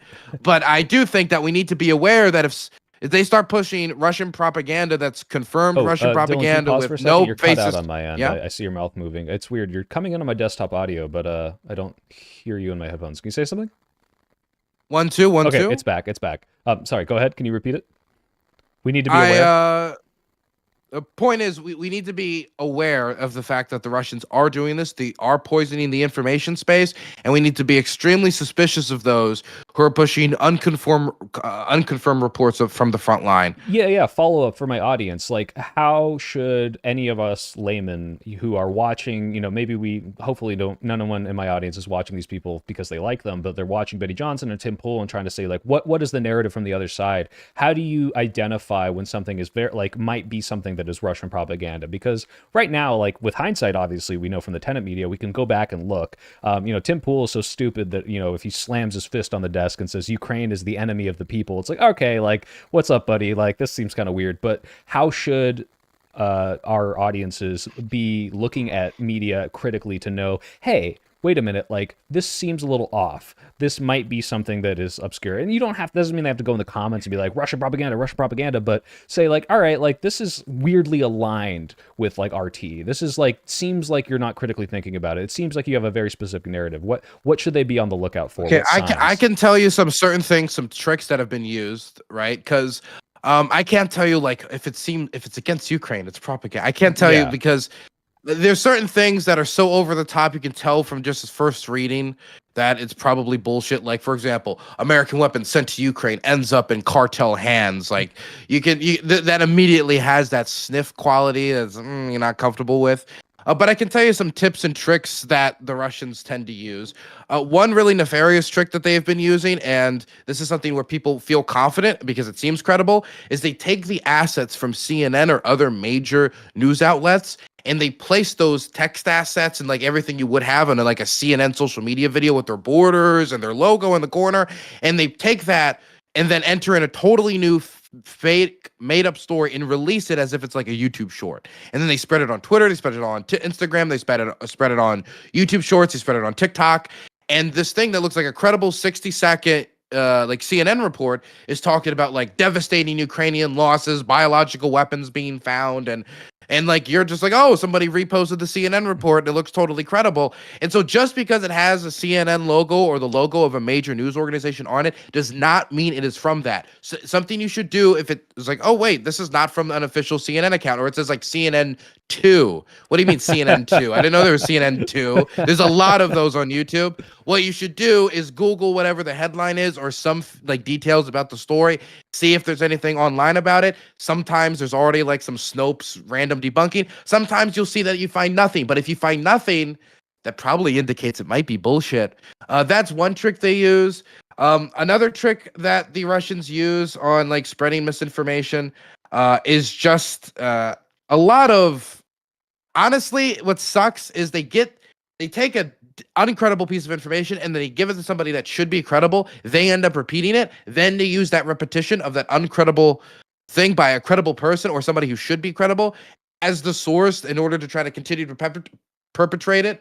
And right now, that person is the president of the United States. A good example of this would be Donald Trump repeating multiple times that the Ukrainians were encircled in Kursk and that thousands of Ukrainian soldiers were encircled and they're all about to be like eliminated. I was messaging my contacts in Kursk. I know other people are messaging contacts in Kursk. I looked for anything. I could find nothing. And the Ukrainian government disputed it. Everybody with know-how on what was going on the ground disputed it. There was a withdrawal, but there was no encirclement. But Trump continued to repeat it because it was politically convenient for the moment, or whatever other motivation you want to throw out there. You know, it could be anything. It could just be stupid. It could be anything. But point is, once he said it, that claim that could have just like popped out as complete BS in some meeting Trump was in is now given more credibility. So just because somebody, you know, someone who's supposed to be credible has said it does not necessarily mean that it has credibility. You need to find the original origin of the story. Yeah, no, those are very good. And hopefully, again, no one in my audience is using Trump as a credible source. But, you know, yeah, if the president's saying it, millions and millions of people are listening. Same with the whole Zelensky started the war thing that he said not too long ago. So, yeah, it's not great that one of their primary spewers of misinformation is now the leader of the free world. But yeah. Okay. Awesome. That's good. This. I think it's good to like talk about like the extent of which this money plays into things and this kind of disinformation campaign and how we can be aware of it. But that was point 3. So what's your point 4? The long scourge of isolationism. I do think like here's a poll that really grabbed me. In the early 2000s, like 2003, 2002, it was like something like 73% or some very high number. I think I actually had the number. I made a note of it somewhere. A very high number. Yeah, here it is. 74% in 2004 of Republicans believe that the U.S. should have an active role in world affairs. Mm-hmm. Today, that number is 54%. Wow. So that number is half of what it used to be. I mean, not half, but we're at half of the party is like thinking that we shouldn't, and half of the party is thinking that we should. That's a massive, massive shift in the party. And so I do think that if you're an isolationist and you don't think we should be involved in the world because you believe either A, the foreigners in some way have screwed you over with globalism, or that that we should not be wasting our money overseas in some way, even though I think that there are benefits that easily make the investment worth it. They disagree with that. And that in and of itself is already a position that sets you against aid to Ukraine. But also, if that's your starting position, it makes any other piece of information that would be making Ukraine look bad or that would make advocacy for Ukraine look bad, much easier to swallow and just accept. That's why I find so many isolationists will then also come to me about, the chemical weapons, biological weapon program that, Russia was coming in to deal with, or the genocide in Donbass against Russia speakers, or, any other number of like narratives that to them made it easier to swallow their already isolationist tendencies. But isolationism in and of itself is on a rise within the Republican Party. Yeah, no, it is kind of crazy how quickly that shifted. And part of it I do think is legitimate, like aversion and reactions to the Iraq war and like saying like, oh, look at all this money we're spending and for what? Like we're having our own troops dying. But then like this, yeah, extends to this kind of crazy extent where first of all, the whole globalism thing you talk about, like everyone's like anti-free trade and like doesn't understand like how much this just benefits everything and want to go back to this weird like 1950s, like, oh, everything's made in America and it's higher quality, even though there's just like no way for us to do that in the way that we used to. But then, yeah, this idea that like, oh, we're hemorrhaging money into this very specific conflict, but then talking out of both sides of their mouth too, because like I said, like they're pro like, let's deport 2 million Gazans and build the Trump Mall. Let's go invade Iran. Let's go bomb Yemen. Like this is so great. But also, oh, we're spending all this money in Ukraine, and meanwhile, like what $1 trillion military budget? It's ridiculous. And I think I had a debate with Admiral Gibbs yesterday. Oh, fun. Right-wing philosopher and I would say intellectual thought powerhouse. leader. And he told me, and I didn't get the time to address this because the debate almost ran for 4 hours. My God. But I never got over to the fact that he just kind of threw out there that Trump has achieved us removing ourselves from the Middle East, basically. He just threw it out that we've been removed from the Middle. We're no longer doing Middle East wars. As Trump is actively increasing bombing on the Houthis to an extent where it's straining other American strategic commands because they're having to divert resources in order to keep up the bombing campaign. Yeah, and he's literally posting footage of it, like himself on Twitter or Truth or whatever. So it's kind of the only thing you could do now is like add AC/DC over it, like thunder, and like as they're like showing the bombs and the falling down or whatever. But it's not just that. He's also doing this Gaza real estate deal to like build, or like this plan that he has, Trump Gaza, he's pushing in order to get Trump Gaza #1 USA. It's I love that AI video. It's truly beautiful. They're gonna have trans dancers there, so maybe it will be woke and we're semi cool with it, But the point is that there is this kind of dichotomy of Trump being this isolationist and there being this isolationist fervor that has taken over at least a large swath for about half of the Republican Party. But then there's also from some of these even same people, this desire to build empire in Greenland and Panama and other locations, even if it seemingly would cost blood and iron. I mean, the way that Trump talks about it, he at least flagrantly hints at the idea. And while I'll get like the odd, like principled libertarian who says, well, I'm against that too, there has not been a wide scale backlash to this, either because some Republicans are just hoping the whole thing blows over and they don't have to really have this kind of NATO crisis about the future of Greenland and challenging a NATO state over territory within NATO and what that could mean for the shattering of the alliance, or because they're pussies. Well, I don't think that there's like really deep fervor within the Republican Party to actually go and conquer stuff. But I do think Trump is actually starting to manifest that to some degree.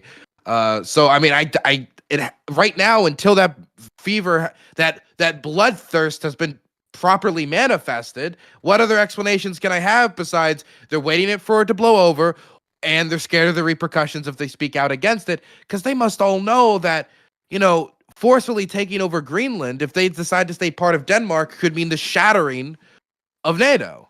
Yep.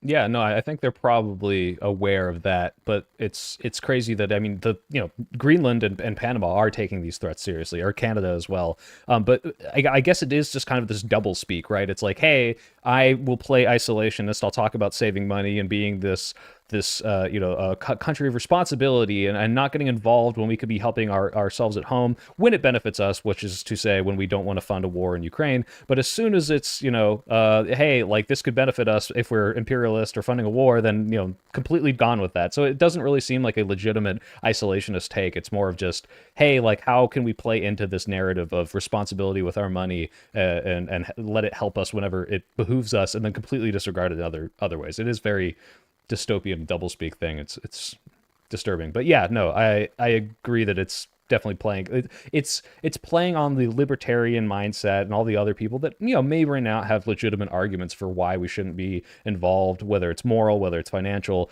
and they'll just pick up on any little thing. The instant if Ukraine does one thing wrong, they see a video of, oh look, Ukraine is chasing after people to throw them in a van for conscription. I don't want to support them anymore. Or Ukraine had biological weapons. I don't want to support them anymore. It's just whatever they can pick up to the post hoc rationalized what they already thought. Yeah, I could see how that's being pushed, and probably they're playing. I would say Russia is probably trying to play that narrative up in social media everywhere, just saying like, well, it's a lot harder to defend, right? Like, hey, you should let imperialist Russia do whatever they want, so you can just say, hey, we shouldn't get involved. That's not our problem. And that's kind of what I think Tim Pool has pulled back after his Russian money dried up. Now he's not being super anti-Ukraine. He's just, oh, why should I care?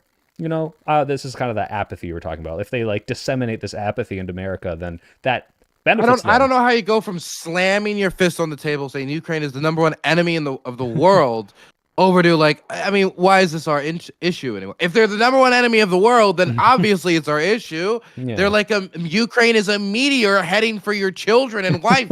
You need to do something, Tim. Yeah, very dishonest, very scummy. Yeah, I don't blame you for bowing out of that. It definitely raised my blood pressure. I got my blood pressure taken the next day. It actually raised my blood pressure. Let me ask you this question.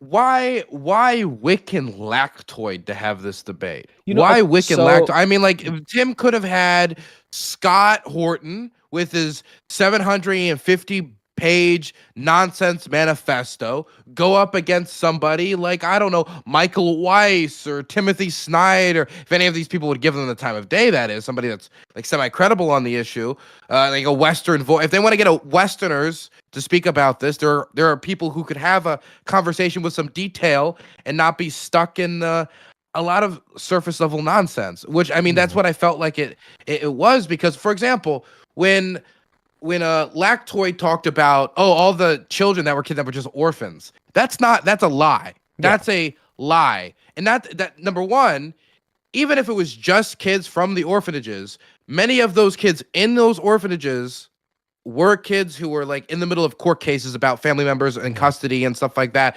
So that means they're not orphans if they have family that's actively trying to. So that's a documented lie. Wick doesn't have the information, and I don't expect him to have that information so quick. He has like a week to prepare for a debate like this, offhand to throw out there.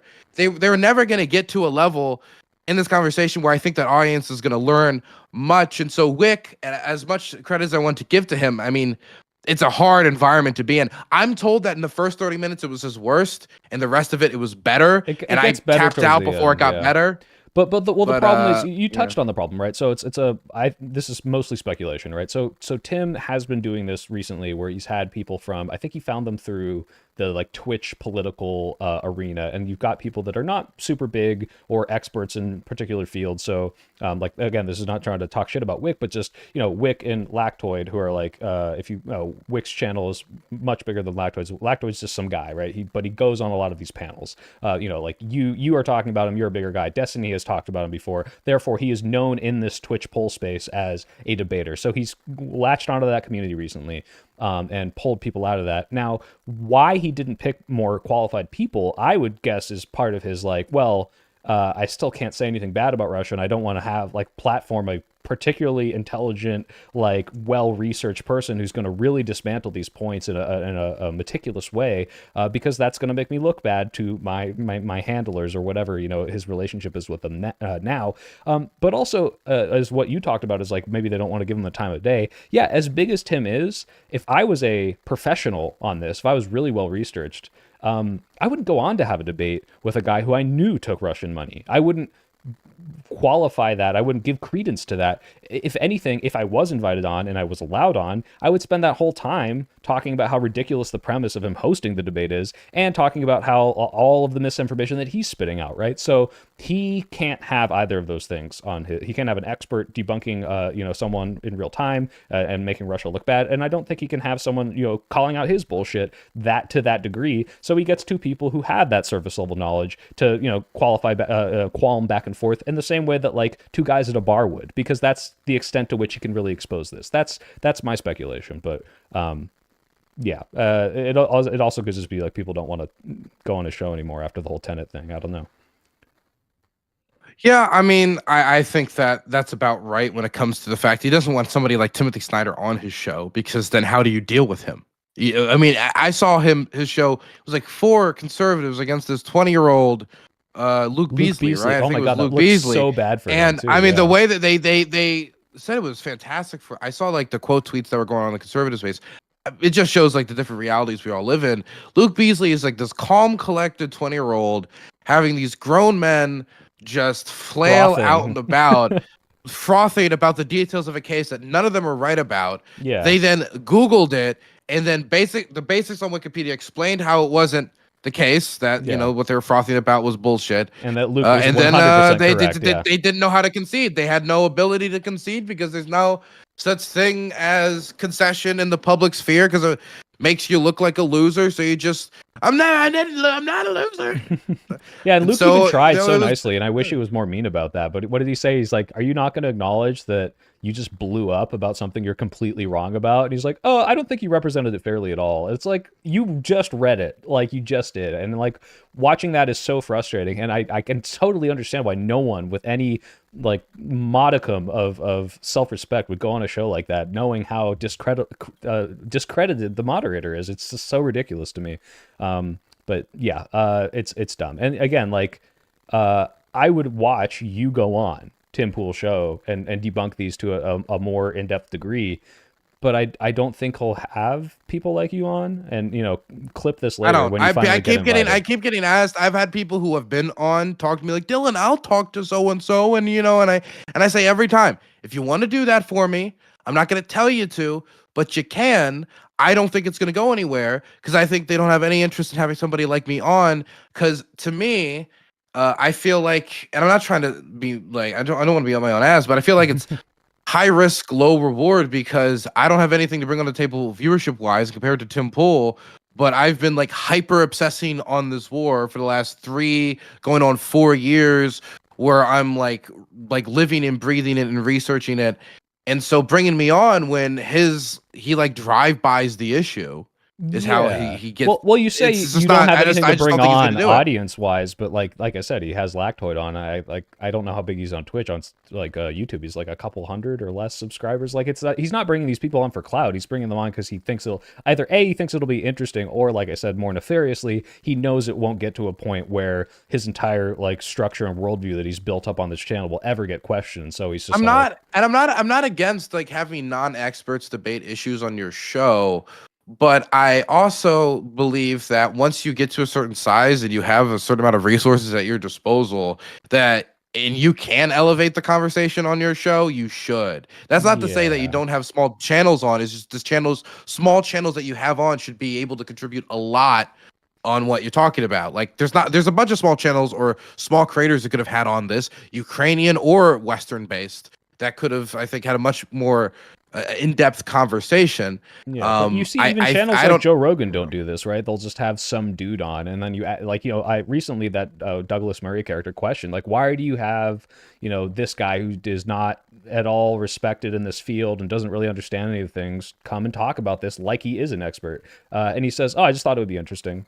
Because that's all that matters. It is a game to them for the most part. It is like, hey, what would be the most entertaining to me? And to a degree, they're right. If you get 2 experts debating about the history of some region, like, a lot of people won't care nearly as much as 2 drunk guys yelling about it. And I don't want to be the guy to come in and tell you don't have the conversation with the nutter that's fun, right? Because it is fun. But like, but first, when you enter Clownville, understand that you're in Clownville. That's the first thing. Or like, We are in You know, Clownville at the maybe bottom. Clownville disclaimer.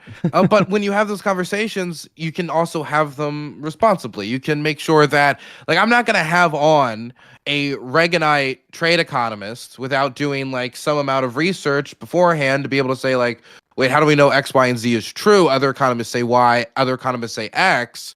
Here's this paper here that disputes your findings. Or I'll bring on somebody who can do that work for me more effectively and which makes it even better, respond to the counter, because maybe my level of knowledge that I research in a week is not going to be deep enough to be like, okay, yes, and you know, do that next step. So Rogan has the resources to do it. Tim has the resources to do it.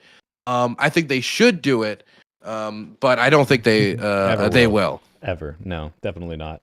Unfortunately. Well, when you and I both have millions of subscribers, we'll be the change we want to see. So we'll get there. Don't worry. Okay, so that was 4 points. Let's go over number 5 and 6. I think we've gone over 5, Mhm. but I have one last point left here. Yes. It's called naive pseudo diplomats. And so what I mean by this is people who, and I think this is not somebody I would call a naive pseudo diplomat, but this is somebody, or categorize them in this way. This is somebody I would categorize more in the money and the category of like base Christian, and that's Tucker Carlson. He was talking to Steve Witkoff, who was Trump's top negotiator for the war, and Steve Witkoff was forgetting all of the regions that are currently occupied and naming any of them, and then misnaming them as he's now talking about giving them over. So he wants to give up land that he can't even name. And he's like talking about the Russian referendums in occupied territory. He's talking about them as legitimate, and he's just stepping in every single pile of shit he walks through. And every single time his foot passes a pile of shit, he goes squish and feels it between his toes. And as he's doing that, at one point, Tucker Carlson asks that, you know, if we give Russia all this, you know, all this stuff, and, you know, we get this ceasefire, are you scared that they're going to like attack again? You know, because that's what everybody talks about is a big fear. And he says, no, they're not going to do that. He doesn't believe that. And then Tucker says, yeah, because I wouldn't. And yeah, what was the Trump excuse? It was so, well, Putin wouldn't do that. It's so naive. It's so naive. It shows so little ability to have the basic diplomatic skill of seeing through the eyes of another. It is so dumb that it made me question if all my beliefs about the nefariousness of this man's positions was true, or if this man truly was as silly as his little bow tie would indicate, and he didn't understand it. Well, I was going to say, like, yeah, that doesn't strike me as particularly I mean, like, on its face, saying that is naive, but I would not expect Tucker Carlson, and especially when you look into like more of his positions and what he says behind the scenes, and it really does seem like he knows what he's doing.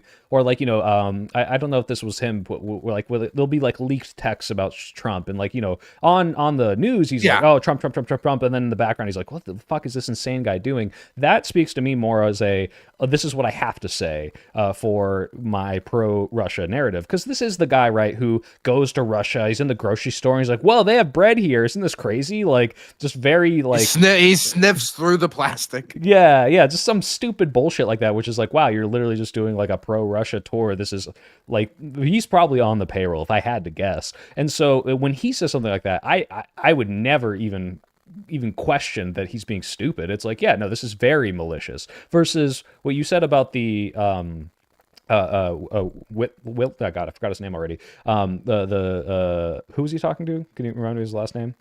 Steve Witkoff. I wanted to say Whitmer for some reason, because of Minnesota or Gretchen, Gretchen Whitmer. Him not being able to name the regions, which is funny because Tim Pool tried to pull that on Wiki. He's like, oh, can you name the not Oblast? Only did he not name the regions, he said he opened with Donbass, which would be like saying the Carolinas, right? Or it's a combination Virginia. Of two it's regions, not. right? Yeah, it was pathetic, the lack of knowledge he had, legitimately. Yeah, and so that would scream to me like, if anything, I would use your category, this number 6 category of naivete on this guy, because I would expect someone who is like on Russia's payroll, like following their like kind of talking points, or at least like promoting them in the best way they can, to like kind of speak clearly and have a more cohesive thing. Like, you look at some of these like Russian narratives coming out, or even like things that Putin has said, and it's like, oh, this is a very structured, logical, quote unquote, or at least like you can follow what they're trying to do. And that, what you just described, that just screams incompetence to me. And that like maybe that's Tucker, like playing defense of just like, oh yeah, okay, but that you look at like Donald Trump, like I think I tried to say before, that he said like, oh, I trust Putin, he wouldn't do that. Like, that's the main narrative coming out from the president. So I don't know. Like, maybe it could be. I think maybe Donald Trump could be that dumb, but Tucker, I don't think so. Yeah, so to just finally categorize this last group, the naive pseudo diplomats are under the belief that if they were just to put in, and this was the belief in the at least the open position of the Trump campaign during the election, was that if you just got a diplomatic guy in there, if you just got a deal maker of some sort, then he would be able to walk over to the Russians, walk over to the Ukrainians, reach over, shake both hands, and they'd be able to figure something out, because this is really just a question of talking, right? But then the problem becomes that every single point when the Russians blow up your ceasefires, literally and figuratively, and they violate the agreements they make with you, and they draft the most people they have in 14 years in preparation for something, I don't know, probably nothing. Okay? And they're moving in ways that would indicate them very clearly controlling for the externality of negotiations failing as the Ukrainian government prepares for an expected Russian spring offensive. As this is all going on and continuing to hold this position that, oh, all we have to do is talk, I don't, this is no longer just naivete. This becomes a certain amount of either just moronic behavior or just like willful ignorance, as in you're hoping and you're praying and you're really living on a prayer, less being a diplomat. The prayer that the Russians We'll will just do the thing hold they've their shown no indication they're going to do so far as they prepare for a spring offensive. It's people wanting the Russians to be able to make compromises on territories like Kherson and Zaporizhia with no matter how many concessions are given before negotiations have even started, with 100 days just around the corner. Like this person, the naive pseudo diplomat, I will say they're a endangered species, because they are talking less and less. You're seeing them get less chatty online. When I talked to Admiral Gibbs yesterday and I looked him in the eye, I could tell it was really hard for him to say, well, he could do it in the first 100 days. Still, he has 10 days left. And I could see he wasn't really like, I could see his soul wasn't in it. It was crushing him. So I do think this is an endangered species. So I would ask people to take your nature photographs now, because when the spring offensive comes, these people might just be grouped into the isolationist camp of, oh, what can we do anyway, Because that is what Admiral Gibbs eventually resigned himself to yeah, after that. and they're probably going to play the whole, oh, Ukraine won't play ball, and then like the entire like JD Oval Office thing of you guys are ungrateful, like you're disrespecting us, why should we help you? It's a mix of that isolationist and also just throwing them under the bus and blaming it all on them, because I don't see how you could possibly at this point think that Mr. Dealmaker is going to come out of this on top. But that maybe that is a good segue into kind of the final thing I wanted to talk about, which is what happens now, like going forward. Like, how can Ukraine like come out of this? Not, I think they said this in the Temple debate that you didn't finish, but Wick said this, and I kind of to an extent agree. If we had security guarantees and the battle lines were drawn as what the new countries are, like they lose all this territory, that would still be in a way a win for them, right? They retained their sovereignty, they made sure they didn't become part of Russia, and they now have some sort of guarantee it won't happen again, even though I don't know if that could ever happen. Maybe if they join NATO or something. But what's the path forward for Ukraine? How does this war play out, given the flip-flopping of the Trump administration? Where do you see this going, and what at the end of this we'll get to? What can we do other than, like donate? But that's a separate question. So yeah, where do you see this playing out? Well, at this point, the Ukrainian government cannot concede to Russian demands. If they were to concede, I don't believe the Ukrainian government would even stay the Ukrainian government for that long, because the Russian demands, not only would they be setting up a new war for the future, which still includes things like demilitarization, so it'd mean Ukraine getting rid of the means to defend itself if this was to happen again. And considering Russia's history of behavior, that is an externality you have to control for, or you're asking for your country to no longer exist. So there's that problem where the Ukrainian government can't concede to that, and they can't concede to the territorial demands of not only recognizing everything, but also, especially, giving up currently unoccupied territory like Kherson and Zaporizhia, a city of 700,000 in Zaporizhia. Kherson, the place where the human safari is ongoing. So do you really hand the hunted over to the hunter? Is the question that's been overthrown to the Ukrainians, and they're going to say no. And of course, they're sitting in Donetsk, like Kramatorsk. I've spent quite a lot of time there. Konstantinivka, good people there.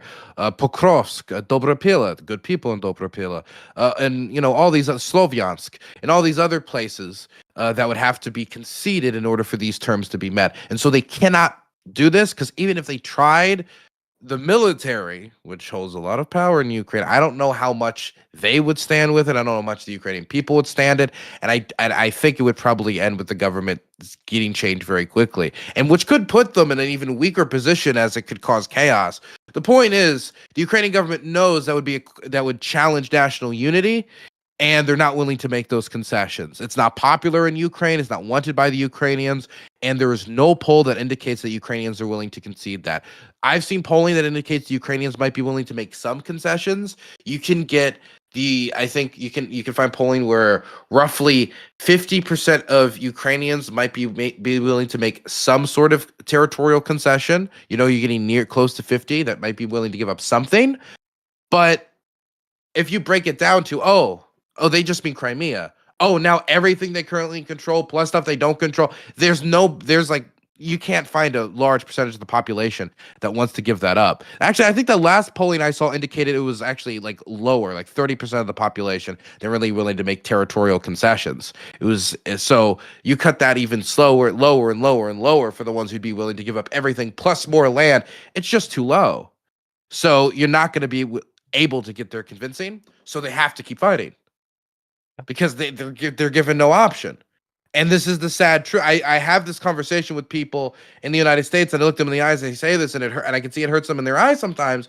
But if the Russians are not willing to take a reasonable position that is at least able to be swallowed in some way, then the Ukrainians are given no choice but to keep fighting or set themselves up for a worse war in the future, or possibly even threaten the national unity of the state itself, right? Possibly both at the same time. Yeah. So it's just not, they have to keep fighting until the Russians have exhausted themselves and are more willing to concede and willing to take a more reasonable deal, or they are pushed out and some other breaking point is found, because they've really been given no other option. There was a chance. I believe that Trump is prolonging the war by not assisting Ukraine at the negotiating table and backing them up with leverage, and saying, I'm going to continue to support with aid, and I will actually even increase the aid packages, and we're going to increase the sanctions. If you do that, then you make it clear to the Russians that the pressure they're going to face if they continue is only going to increase, and this is going to have diminishing returns. So now is the time to derail. They've tried the like limp-wristed, just like kind of like stop. They've tried that. It Come didn't work. on. So they have to take a different approach if they want the war to end soon. And that means applying pressure, because you've tried all the carrot you have. You've given all the carrot up now. You're at the stem. It's time to use the stick. Add some pressure. And most diplomats agree that even the ones that are Trump friendly, or like, they're at some point there has to be pressure exerted, because the Russians have shown no indication that they're willing to take a ceasefire. So until Washington takes peace seriously by taking a serious diplomatic position that could get us closer to peace by backing up the Ukrainians, I think Trump's doing nothing but prolonging the war, because they give the Ukrainians no choice. Yeah. Wow. That's a lot, and that's sounds pretty spot on based on what I understand. And I guess that is a good assessment of what you think will happen in the future. And I guess then the final question is, what do you see realistically given Trump's current position on it and the way that he's been treating this? Do you think that's ever going to change, or will he do this limp-wristed kind of thing and not really ever back them to the degree that we should be, as you have so clearly laid out, or just not back them up at all, like he kind of has been alluding to, and it just becomes this: all right, you're on your own, and Europe, Germany, Poland, all these other countries are the ones who have to pick up the slack. Do you see that happening realistically, and what that means for Ukraine if that does happen? So I think there's still a possibility that Trump could turn around and end up sending munitions to Ukraine. Now, it might not be aid packages. For example, Zelensky's recent offer was, I'll just buy the weapons. Look, we don't have a lot of money, but his last proposal was $15 billion for 10 Patriot air defense systems. And so these are air defense systems that will be sent in major cities to try to stop the type of ballistic missile attacks that are hitting these playgrounds and killing a lot of civilians and doing damage to Ukrainian military production, as well as, terrorizing much of the public. And Trump responded to this with he basically brushed it off, and he said that they shouldn't have started a war that they couldn't win with a country 20 times bigger than them, was his response to them saying, I want to buy the weapons. Now, this is something that he could take as a win.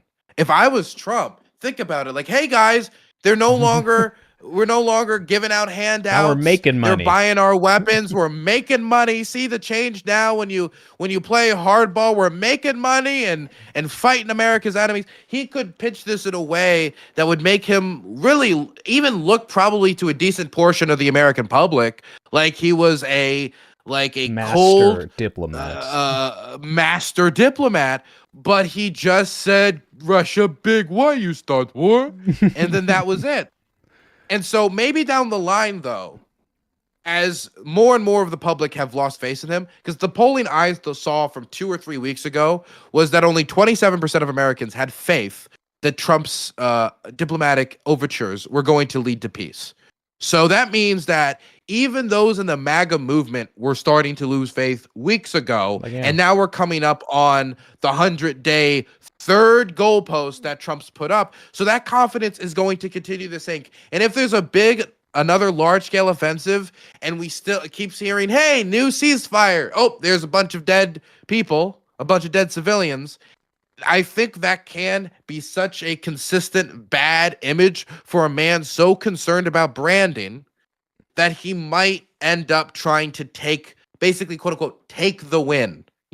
Fine, we'll sell you some weapons here. And then the Europeans maybe could finance it through Ukraine by being the ones to back up the capital, since if Europe does have something at their disposal, it is capital.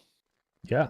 So that in my mind, that's maybe optimistic, but I like that. The only hope I have. That's the only hope I have. Now, there's also the possibility that, and this is the stuff that is a doomsday scenario, knock on wood, that the Trump admin is actually maliciously compromised, interested in cutting up Ukraine, getting this minerals deal to bleed this rock dry, and reestablishing international norms around interstate conflict, so they can go off and start making their own possible conquests in Greenland and other locations. And they just see Ukraine as a barrier to doing what they want to do elsewhere. And more importantly, and this last part, I do believe. The rest of it, I hope is not true. The last part that I do believe is that they want normalization with the Russians bad. And I've seen them pursue it. I've seen the diplomatic overtures. I've seen the only negotiations that are actually advancing is negotiations to normalize relations with the Russians. It's not the negotiations to put an end to the war. Yeah. Wow, you gave me that optimistic scenario, and then you gave the other one. I was like, well, that one sounds way more plausible, which is a little concerning. But yeah, that's a really good read on it.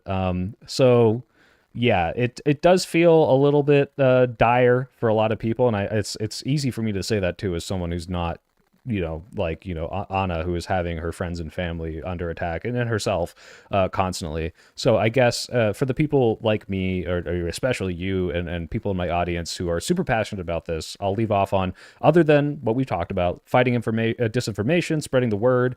What can people do? What are the best causes? How should they help stop what is essentially being, sabotaged through several governments and bad faith actors? How can they help out? I have that Cars for Ukraine thing in my link, and I think that's a good one. That Andrew Brocato put me on that, but I would assume you might have a finger on the pulse for some really, really good humanitarian things, especially if you can see the direct results where it's like, hey, you put in money here and you just let this mom, like you said, travel into this country and get her child back, right? Like something that really people can see the material change that their money makes. Like how can Americans or anyone in my audience help?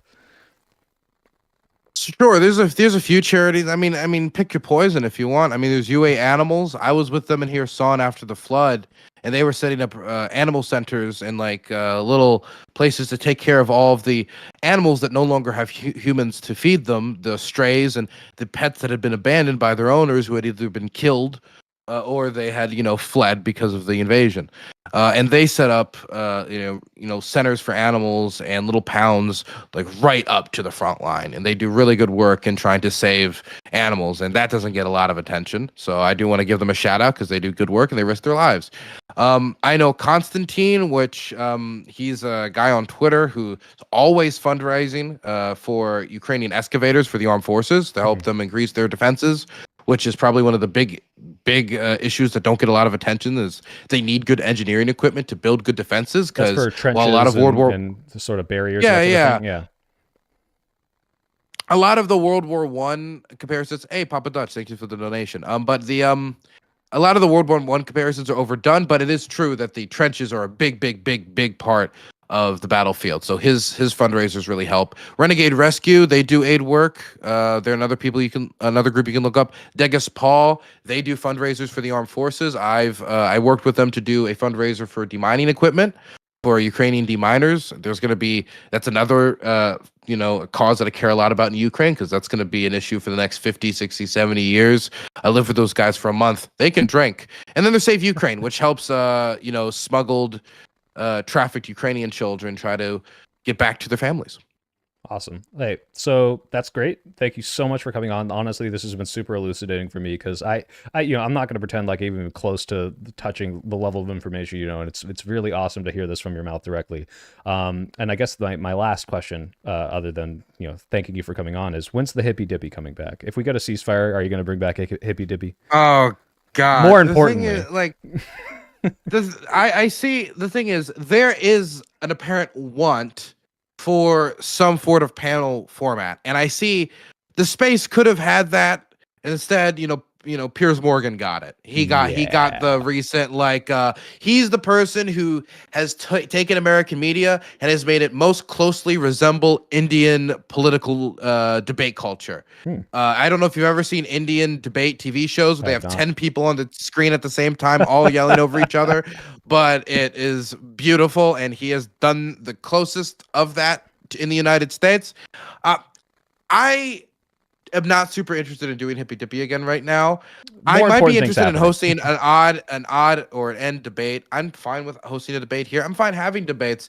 I just don't get contacted for them very often, because the stuff that I want to debate, like Ukraine, it's not cool not anymore, a lot of bro. people in this. We're talking about US aid and Doge. Danibo, though, who is the real one of the real minds behind Hippy Dippy, one of the main bookers, he has told me he was interested in at least thinking about a hippy dippy around the economy. Having a bunch of people come on and debate what's going on with the economy. And that's probably only going to become a bigger issue as time goes on. So, Danibo at least had some, flutter in his heart for it, but he's going to be the real decision maker. One, but I was like, probably the same thing as you. I see all these terrible things happening. I'm like, I really can't focus on, blood sports debates and organizing a whole panel when I have friends and their parents are about to get deported. I need to fucking talk about this. This is like way more important to me, but it's still fun. So like I said, that's like my optimism that I'll take away. I hope that your best case scenario happens for Ukraine that you described, and also that things get so good in America that we have the time to have these stupid fucking debate panels, because they're a lot more fun than worrying about whether or not my friends and family are going to get sent off to an El Salvadorian gulag. So yeah, I try to. And if grandma's going to be able to retire in the next 4 years, yeah. I've just given up on the idea that I will have a 401k, unfortunately. But you know, whatever. Maybe climate change will get us all by then. You know, we won't have to worry about it. But yeah, no, it's been great to meet you. Thank you so much for coming on. It's surreal for me as someone who used to like watch you and all these other people, and now I'm like talking to you directly. So I really appreciate it. It's an honor to meet someone who does what you, unless you're lying to me, very, really good things across multiple spaces. So thank you for sharing everything. Thank you for coming on. Thank you for educating me on Ukraine. And yeah, I hope we talk again. And I hope things go better so we can have dumb, fun debates too. So yeah, appreciate the. Yeah, no worry. Next time you can ask me about all the horrible, terrible things I do. You know, you can get to the bottom of the war pervert Dylan Burns. I was gonna say someone in my chat, I don't know if they were joking, called you CIA. Is that like an accusation that's going around? Yeah, people believe that my grandfather was the CIA director. They believe, or your grandfather was, and therefore they believe that you are. No, you asked too many questions. Okay. Well, his name was Bill Burns, right? And so people just thought, oh, his last name's Burns, Dylan Burns, and people made like weird like infographics where like a line connects the Glenn Beck CIA whiteboard. to me.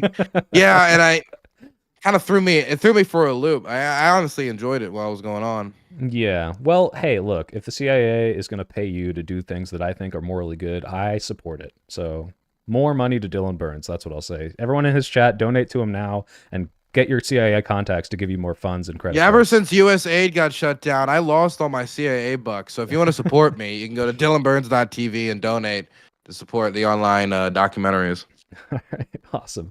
Well, thank you so much. Yeah, everyone, check out his channel in the description. And apparently, my chat has been arguing about Israel for 30 minutes, so I got to go deal with that real quick, and then I'm gonna go back to my video editing. So thanks so much. Nice to meet you, man, and I'll see you around, hopefully. Nice to meet you too, man. You have a good one. Bye-bye. Cheers. All right, chat. First, I got to talk about Angus. He's having a meltdown about Israel in my comments. Let's see here. So Angus, your super chat said, explain the benefits of supporting Israeli genocide. So that's a very loaded question, Angus. I'm not an Israel-Palestine expert, by the way, so take all of this with a grain of salt. But like if I were to just give my best understanding, which is not very good, of American politics, it would be Israel is like, we're supportive of Israel because they are like, you know, American extension in the Middle East. They let us put bases there. We can, like, you know, they're a military asset to us. They give us a lot of information on people that we would consider our enemies, like Iran and all these other places in the Middle East. And you're asking why we support them and what they're doing in Gaza. I mean, you look at what Joe Biden did, and it's he had this facade of having red lines. It's like, oh, you can't do this. Like this, if you kill these people, if you go into Rafah, if you do this, we're going to stop. And they never did stop. And so I don't know if there's some ulterior motive going on there, but my understanding is Israel helps us a lot as a country that is heavily involved in the Middle East, and we're probably going to support them until they do something that hurts us, regardless of how bad the things they do. That's my current understanding. Now, you can get into all the conspiracies about whether or not people are controlled by the Zionists or whatever. And, you know, to an extent, the money does influence people's decisions.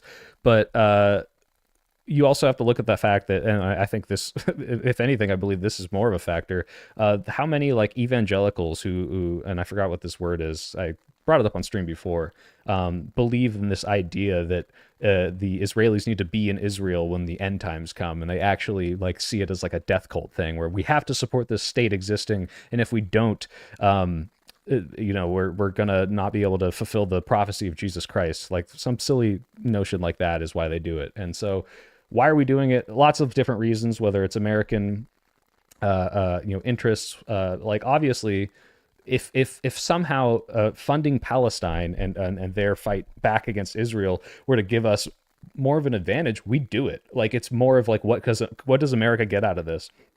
And I just think that's why. And Angus, I also saw you talking about the dancing Israelis thing, about the whole like 9/11 conspiracy. If you're truly asking in good faith, no, I don't think Israel did 9/11 because I don't think there's like a good like justification for them to have wanted to do that. I don't think that's how you like.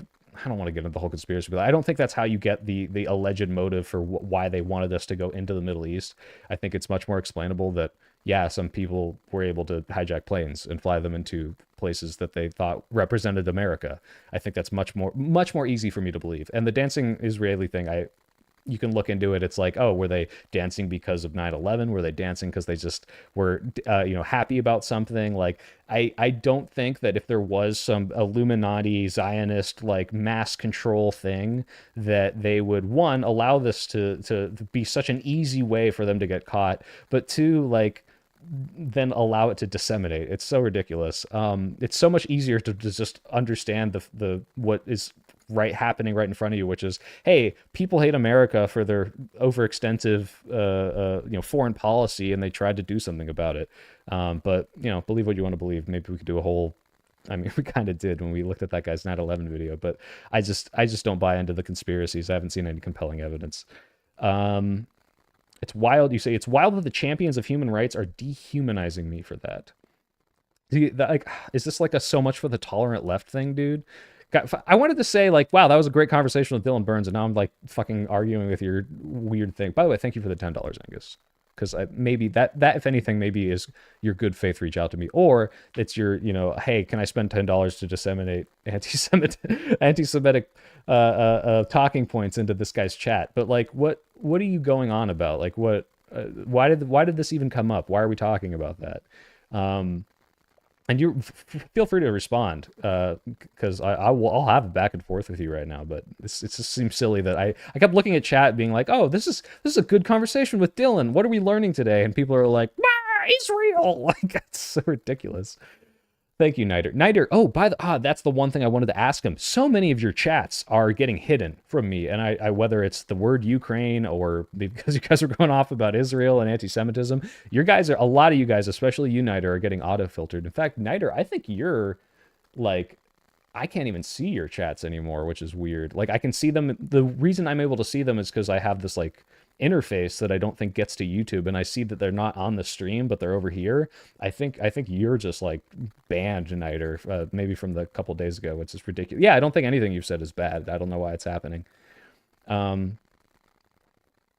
There's no evidence that can compel him that Jews don't control this country or the world. He's never met or seen a Jew, but he has so many ideas in his head. I think the easiest thing to, you know what, guys? I don't know if I've said this on stream, but you know what the best evidence that Jews don't control the world is that Elon Musk like did a Sieg Heil on stage in front of the entire planet, and the people that like are the most affected by that ideology didn't do anything about it.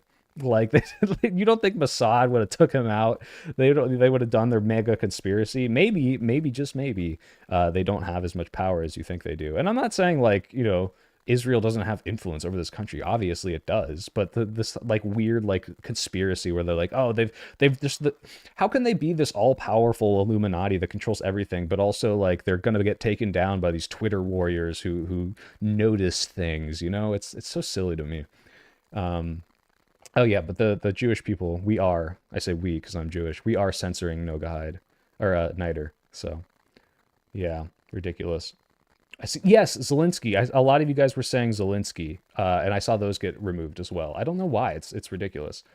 Yeah, exactly, Sergeant N7. I hope that's a Mass Effect reference. I've been on a Mass Effect kick recently. Yeah, you don't have to make up conspiracies that Jews are behind everything to see that what Israel is doing is evil. Like, yeah, like the fact, first of all, it's so ridiculous when people are like, oh, if you criticize Israel, you're anti-Semitic.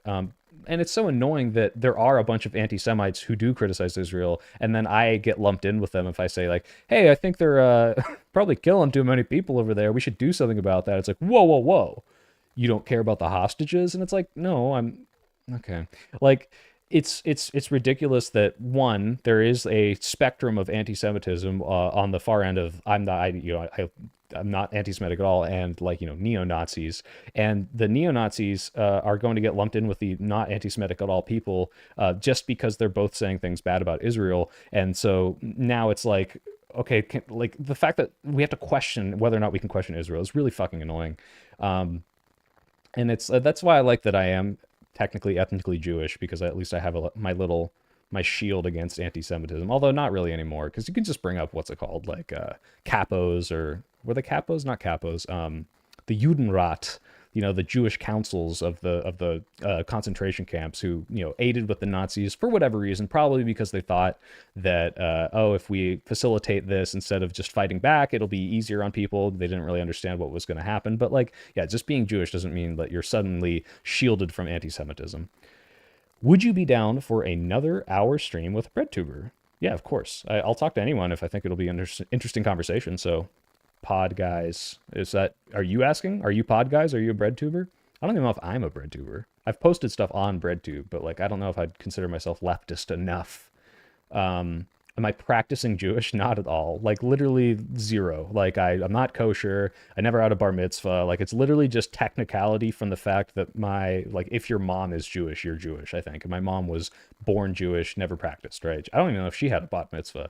So, yeah, like the only thing that you could really identify me as Jewish is if you like meet any of my like uncles or my mom's uncles or my grandparents who are dead now, and you just hear them talk for 10 seconds, and they're like, all they do is complain and go, oh geez, there's not enough, there's too much bread on my salami sandwich, oh no. Like they all sound exactly like that. But for me, I might as well not be. I'm Schrodinger's Jew. I'm only Jewish when it helps, Okay, I'm sure a neo-Nazi's going to clip that root or two. Like, see them? They're deceptive tactics. It's not deceptive. I'm telling you right now. I will only claim that I'm Jewish as soon as I want to say something really anti-Semitic. So, I get called an auto anti-Semite. I don't even know what that means. Thoughts on buying 3 propeller hats? I don't even have 2, but I'll buy. I bought the merch one where it's a hat with a hat on it just to see what it looks like if the quality's good, because I don't want to put merch out if it's not good. I don't want to be that person. It does make me feel a little insane when people get defensive and apologetic towards war crimes. Yeah, it's pretty gross. I don't know if I can post links directly, but you guys mentioned recruitment ads. Ukraine put out a really good one back in 2014 called Each of Us. Highly recommend watching sometime. I'll definitely check it out. Send me it in like a DM if you can. It does make me a little... Oh, no, I already read that. Currently working as a lobbyist in the New York Capitol for fair-priced healthcare. Hell yeah. You and FD signifier influence me a lot. Aw, thank you. I like being lumped in with FD because he's way bigger than me. So if if both of us can influence you, that's awesome. But yeah, KWG, you are fighting the good fight. Please keep doing that, especially someone who pays too much for healthcare. A self-hating Jew, an auto anti-Semite. I see. Yeah. See, I don't hate. Like my anti-Semitism is, limited to. I like making jokes about Jewish stereotypes, which I've seen in real life from my own family, and it's funny. But you know what? I am a practicing Jew. I get Chinese food every Christmas. We open presents in the morning, and then we go into downtown San Francisco and we get some dim sum or something. Like it's that's a Jewish tradition. Way more than all the other holidays or traditions about keeping religion or God or the Torah or whatever. It's all about the Chinese food. So. Peter Coffin has expressed a positive taste for your stuff. Tonight? Yeah, I could do another one tonight if he wants to talk. I'd have to go take a bathroom break. In fact, I might now. And in their Discord, I know of Peter Coffin. I see that name and I'm like, is that someone I've heard good or bad things about? But regardless, like, yeah, I'd down to talk to him. It's weird because you hear all these names all at once and then it's been 10 years. I think someone brought up like Cat Black to me. And like, it's one of those things where it's like, I have nothing bad to say about this person, but I have a negative vibe. And I don't remember why. It's from a video I watched like 8 years ago. And my opinions could have completely changed from now. It would be like someone bringing up like Anita Sarkeesian to me, 12 years later. And it's like, oh, I don't like good things. Like her specifically, I could go watch the videos and be like, oh yeah, I think my views on this have changed a little bit. But yeah, Grant, apparently I might be streaming longer. But anyway, what I was saying was, potentially it's like, do I really not like this person anymore? Or is it just this like vague memory of having a negative view? So yeah, no, if Peter Coffin says, hey, come on my stream real quick, I'll do it. Why not? Go piss girl. Yeah, guys, I'm going to take a really quick restroom break. I'll be right back. In fact, I'm going to do the be right back so you can listen to this guy's song. Let's see if it's still there.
He's back.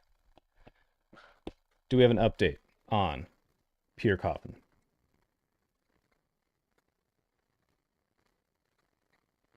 Would you ever be open to doing something like Hell Bacon in Texas? It's hunting hogs in a helicopter? I mean, only if the hunting of the hogs was like an environmental thing, where it's like, hey, if we don't take these hogs out, they're gonna like destroy the ecosystem. But if it's just for fun, probably not. I don't think I'd want to hunt for fun. He's pelling his soy. Good. Can never tell some of the people in chat whether they're insanely pro-Palestine or reasonable. Is being insanely pro-Palestine unreasonable, Raptor? I think it's fine to say, hey, I don't want these people to experience what they're experiencing right now and not be unreasonable. Some of y'all might get mad at me. I do watch Lonerbox and think he's pretty reasonable. I have seen some Lonerbox things here or there, and I usually like what I hear. It is for environmental stuff. All right, then hell yeah. Peter is about to reach out to you, soy baby. Okay. Well, I'll have to split this stream into 2 streams. Let's see. I guess I'll I guess I can change the thumbnail. I can't change the thumbnail in real time. Do you know how Peter's about to... Is Pod Guys, are you part of this network? Are you like a mod? Like, what's happening here? What's going on? Answer me. I'm confused. Lonerbox is underrated. Here's the thing about Lonerbox is that he like popped onto my radar like right when all the Destiny drama was happening. So like as soon as I saw his name, because he was like intimately involved in like who is accusing who, based on those relationships, and I'm just like, oh, like I don't want to hear any more about this. This is ridiculous. Like, so when I saw his stuff, I'd just be like, all right, checking out. But that's not because of who he is or what his opinions are. It was because I was just like, I don't want to hear about this. Like, I hate YouTube drama. It's just like not interesting to me at all. So when it happens, it was like, ugh, boring. You're not a mod. I just think it would be conflict. He just DM'd you on Twitter.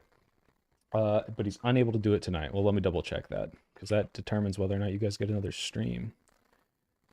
One person I know. Peter Coffin. There he is. Hey, some people are asking me to come say hey. I don't have the ability to hop on stream currently. Super interested in doing it soon. Okay, well, cool. Thanks for letting me know, Mr. Pod Guys. I saw in my chat. Sounds good. Let me know when works. So, he just West Virginia. What is West Virginia? What does that mean? What happened with Destiny? I don't want to explain the whole Destiny drama. All I know is people are accusing Destiny of weird sex pest things. It aligns completely with every sex pest thing I've heard before. It might not be as bad as some of the things they're saying, but it's still pretty weird and gross. Yeah, it's not good. So he's not Hassan or Has tier. He's a self-avowed socialist, but still grounded. Okay. No, maybe you can sock pill me. Sex pest. Is that the term you used? What do you mean I used? Yeah, sex pest. Oh, yeah, yes. I called him a sex pest. But that's like, one, because it doesn't tie me to any, oh, you called him a rapist. What if, like, that's defamation. It's like, oh, no, a sex pest. Like, he does weird sex stuff, and some of that stuff seemed to be non-consensual to certain people, or he violated certain people's boundaries, and it's gross and it's not nice. And if you look into any of that drama history, you can see that this is pretty on track for the way that he's treated people in his life. A little psychopathic. I don't know if it's rape. I'm not going to say that he raped anyone. I don't think that happened. I think it was like filming people without their consent, distributing their nudes, that kind of stuff. So not great stuff. Anyway, I have been unable to... It's weird. I said death of the author for J.K. Rowling, but I guess, when I read Harry Potter, I don't read it anymore, but like when I think about liking Harry Potter, I don't like experience Harry Potter again through J.K. Rowling reading it to me. But like I'm still subscribed to Destiny. I'll see his stuff pop up, and I'm like, ooh, Destiny's take on the Tim Pool debate. I want to see that. And then I'm like, ugh. I just get this feeling. I'm like, eh. And like it's very just vibes based, but I don't know. I haven't been able to death of the author when the author is the one speaking throughout it. So can't. It feels tainted. What are my thoughts on the East Coast? I mean, the West Coast is the best coast, but I almost went to Dartmouth because I liked it so much there. I really like that little like woodsy small town vibe. I really like I went to Brown for like a college program and that was really cool. So Rhode Island's neat. Niter, get out of here. You're banned. You're banned in chat. Now I know why YouTube censored you because you said West Coast is not the best. I like I don't know if Florida counts as the East Coast, but I like the places I've been in Florida. I really like DC, although I don't know if that counts. Anyway, I like a lot of places on the East Coast. I walked around in Maine. Their lobster was way too expensive, but I had a good time. Like there's lots of great things on the East Coast, but the West Coast is just better. Sorry, we have cooler stuff here. Actually, you know what? New York, I think the Chinese food is a little better. So I've never been to the ocean. Natalie, I want to say I have an association with all of the chat images and the names and like what memories I have of you. Like I remember Natalie chatting during my first stream, right? I remember you saying you were struggling and when I was playing Beyond Two Souls, and then I've been reading Natalie Brewer's chats and I'm like, oh, that's Natalie. And now you both have chats in the chat next to each other, and you are clearly not the same person. So now I have to like retrain my brain to think of you as different chatters. I said Maine was pretty. I didn't say Maine wasn't pretty, Niter. Forever, we got jungle here, and we got, what's PNW? PNW for Pacific Northwest. Okay. Too much human shit. Go back to shaping rocks with other rocks like they do in Connecticut. Guys, okay, the memes about California having poop on the street, they're exaggerated, but they're true. Like if you walk around San Francisco, like there will be human feces in certain places, and that sucks. But it's not the worst thing in the world. The worst thing in the world, you see it and you're like, oh, that sucks. But like people leave their dog shit places, and it's not like that different. The problem is the homeless problem, which I wanted to make a video on, but a friend of mine who does homeless nonprofit work, I asked if I could interview people there, and they don't allow cameras, which I understand. So I might do a video on in the future, but not today or anytime soon, because got to finish the Elon video, which by the way, if you want a progress update, I've been working on it and it's going well. And I'm trying to get it out next week. And then the Freedom Zooms video is next. And then the workout video. Hopefully I'll be cut enough by then. But I want to have that out before VidCon, so all the other YouTubers, when they look me up, can be like, oh, he's that workout guy. He's so hot. Oh my God. But yeah, that's the current timeline. Is it a dox if I guess where you live? Because I'm pretty sure it's where I live. No, not at all. I live in, everyone knows I live in the San Francisco Bay Area. So if you live there, cool. I'll do the fan meetup. Totally. That won't be weird. Everyone who's formed a parasocial relationship with me, who now knows lots of things about me and my life. I don't live in Berkeley, Natalie. Although anyone who sees my new video will see that I was in Berkeley. I live right next to Berkeley. Like I go to Berkeley all the time. I have friends in Berkeley. I grew up 10 minutes from Berkeley, and now I live like, I don't know, 40, 30 minutes from Berkeley, depending on traffic. I think is going overlooked. A very high number of homeless people have been offered refuge, but not housing, so most of them refuse. I need to look into the issue more, but like my understanding is there's tons of reasons people refuse. Sometimes it's means testing, where like they have to get off drugs. Sometimes they have to have some sort of like, check-in and responsibility, or it's like, hey, we're gonna help you get a job. Like people don't want to do this. Like I understand it sucks, but I don't know how you can't force people to be not homeless unless you criminalize it to an extent where they just round them all up. Have I ever run into Bay Area transparency? That does not ring a bell. What is that? Bay Area transparency. An investigative journalist with lots of subscribers. Well, wait a minute. Is this that guy that like goes around and like films homeless people and he's like, what are you doing? Stop being homeless. Okay, his thumbnails already seem very sensational. I'm not going to play this on stream, but I'm going to skip one of these. What does this guy do? Natalie doxed herself. Great job, Natalie. No, don't dox yourself. It's fine. It's Berkeley. What are they going to do? Go to Berkeley and look up every Natalie brewer there is and then track you down to where your house is and then hide in your bushes? No. They wouldn't do that. Okay, this is not that sensationalist guy. But now I want to talk to this guy. This seems cool. Except I'm not sure what he's talking about, so it could be not cool. I won't say anything until I listen to it. But yeah, no, I have not run into him.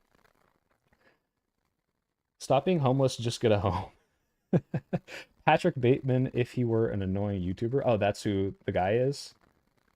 Patrick Bateman, depending on who you talk to, is the cool guy, right? He's like Sigma. So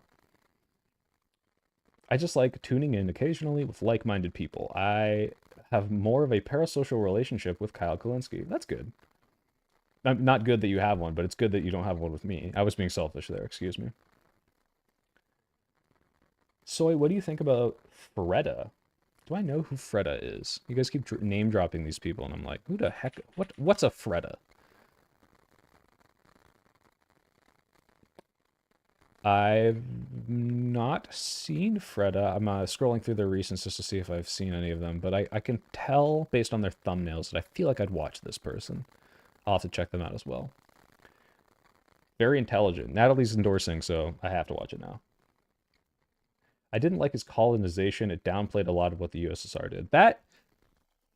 That's my worry about talking to someone like a Peter Coffin, just based on what I've heard. Like, again, this isn't based on like anything I know about this person, but there's like an extent of people on the left where you'll start talking to them and you have these really good overlaps of, I don't know, redistribution and welfare programs and progressivism, and then you get to this point and they're just like maybe tanky or like USSR apologists, and I either like don't know what to say because I'm not researched on it, or I'm just like uncomfortable because I'm like, well, I don't want to endorse this, but it's weird because we're in the spot where we agreed for so much, and now you're like, I don't want to have a debate, but like we're talking about all this weird like Stalin apologia, and it's like, this is weird. But I don't know. Yeah, Tanky's not fun. I used to watch Vosh. You know, it's funny. I stopped watching Vosh when the Kyle Rittenhouse thing happened. I thought his take was so bad, I just like couldn't take him seriously anymore. But I actually do like a lot of the way that he argues. And talks to people. And I have since recently watched him. I think I watched his video with PF Young before that PF Young debate talk anger session I had. I do still think mostly well of the Vosh character, although it is funny that the reason I even know that why he exists is for him also being what was it, like a sex pest, right? Like, I think that's how he got like big in the Destiny community. Kraut. People keep telling me to collab with Kraut, and I've watched a couple of his things a while ago, but I need to watch it again. I remember liking it, but I'm not sure if I'm a Kraut fan or not. I can't say that. Well, I can say I'm not a fan, not because I don't like him, but because I don't watch enough to know whether or not I could be a fan. How long do you think your close people could survive in a Walking Dead? You know, this is a good question. A Walking Dead style zombie apocalypse. My dad is like a handyman, a weapons guy, not like a survivalist, like a conspiracy bunker person, but like every time I think about like what would I do in an apocalypse, it would be how do I get to my dad's like home as soon as fucking possible, because then I will have everything I need to survive for at least a few years until everyone dies off because society's broken down. But I think I'd do pretty well if I could get to his house before shit really went down. But if the highways are blocked, it's only a 50-minute drive for me, but like highways are blocked because of, I don't know, nuclear explosions or zombies all over the highways, or the cars are all abandoned. I'm fucked. But if I got to my dad's house, years. Parasocial relationships are immature. Kyle Kalinske is one of the most concise commentators of our time. You are great too, of course. Well, thank you. I have seen Kyle's weird because like I like obviously his politics and I like a lot of what he has to say, but then sometimes he'll come out with like the equivalent of right-wing boomer memes on Twitter or something, and I'm like, come on, man. Like, is this really what we're posting? I like I don't know if it still exists, but if you look up old Kyle Kalinske tweets, was a Twitter account, and he just posted really weird like 2010s edgy, unhinged stuff. So if you like Kyle Kalinske and have a parasocial relationship, I recommend you go read those. I stopped watching after Vosh, the file. I don't know what that is, Nider. Are you talking about that time where he like leaked a bunch of his porn on stream and he had like lollies or something in there? That was, yeah, not great. I mean, I don't think any of it was like weird or illegal. It's just like, oh, you just have weird fetishes. That would make me stop watching someone. I dated someone who was into lolly, and like I don't know why she was into it, but like it's questionable. But as long as you don't see those like tendencies like expressed in an actual desire to harm people, it's just at worst it's just like it's like someone being into horses, you know? It's like, okay, well, I mean, like having sex with horses is illegal, but like you're not You're not gonna do it, right? And it's like, no, it's just like a weird fantasy thing. I'm like, okay, okay. I highly recommend that you view the video that Kyle did on the new potential evidence that the El Salvadorian prison is a death camp. Oh my God. Yeah, I do want to look into that. I saw some things. I don't know how credible this was, but I saw images circulating that was like Google Maps or Google image satellite photos of the prison, and there was like a pile of dead bodies, which is very disturbing. And I hope that the person that they gave no due process to and administrative errored into El Salvadorian prison is alive. Holy shit! Like if he's dead too, that'd be fucking insane. When discussing colonization, he doesn't mention of what the USSR does at all as a problem and overplays some of the mild decolonization efforts they did. Okay, yeah, that's not the worst thing in the world, but it's not great. Yeah, okay, Natalie, you brought up the Google Maps thing, yeah. Kyle did not have a good take on the Houthis. What was his take? I don't know. No, it was definitely... Oh, wait, so Vosh did have illegal images? Okay, well that's different. Like if he had like actual CP, like yeah, that's. I mean, I already wasn't watching him when that thing happened. I just saw someone talk about it, but yeah. I liked Kyle defending Biden's domestic policy to what's her face. I love your hat. Thank you, Floppa. Totally disagree on the loli thing.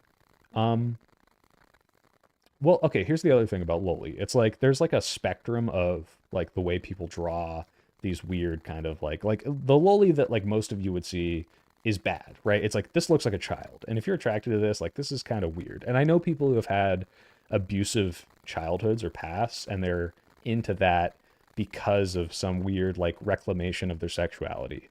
Now, drawn loli, if it's just remains there, is technically not hurting anyone. But I'm sure you could find like examples of this increasing people's tendencies to want to enact this fantasy on real people, which is bad.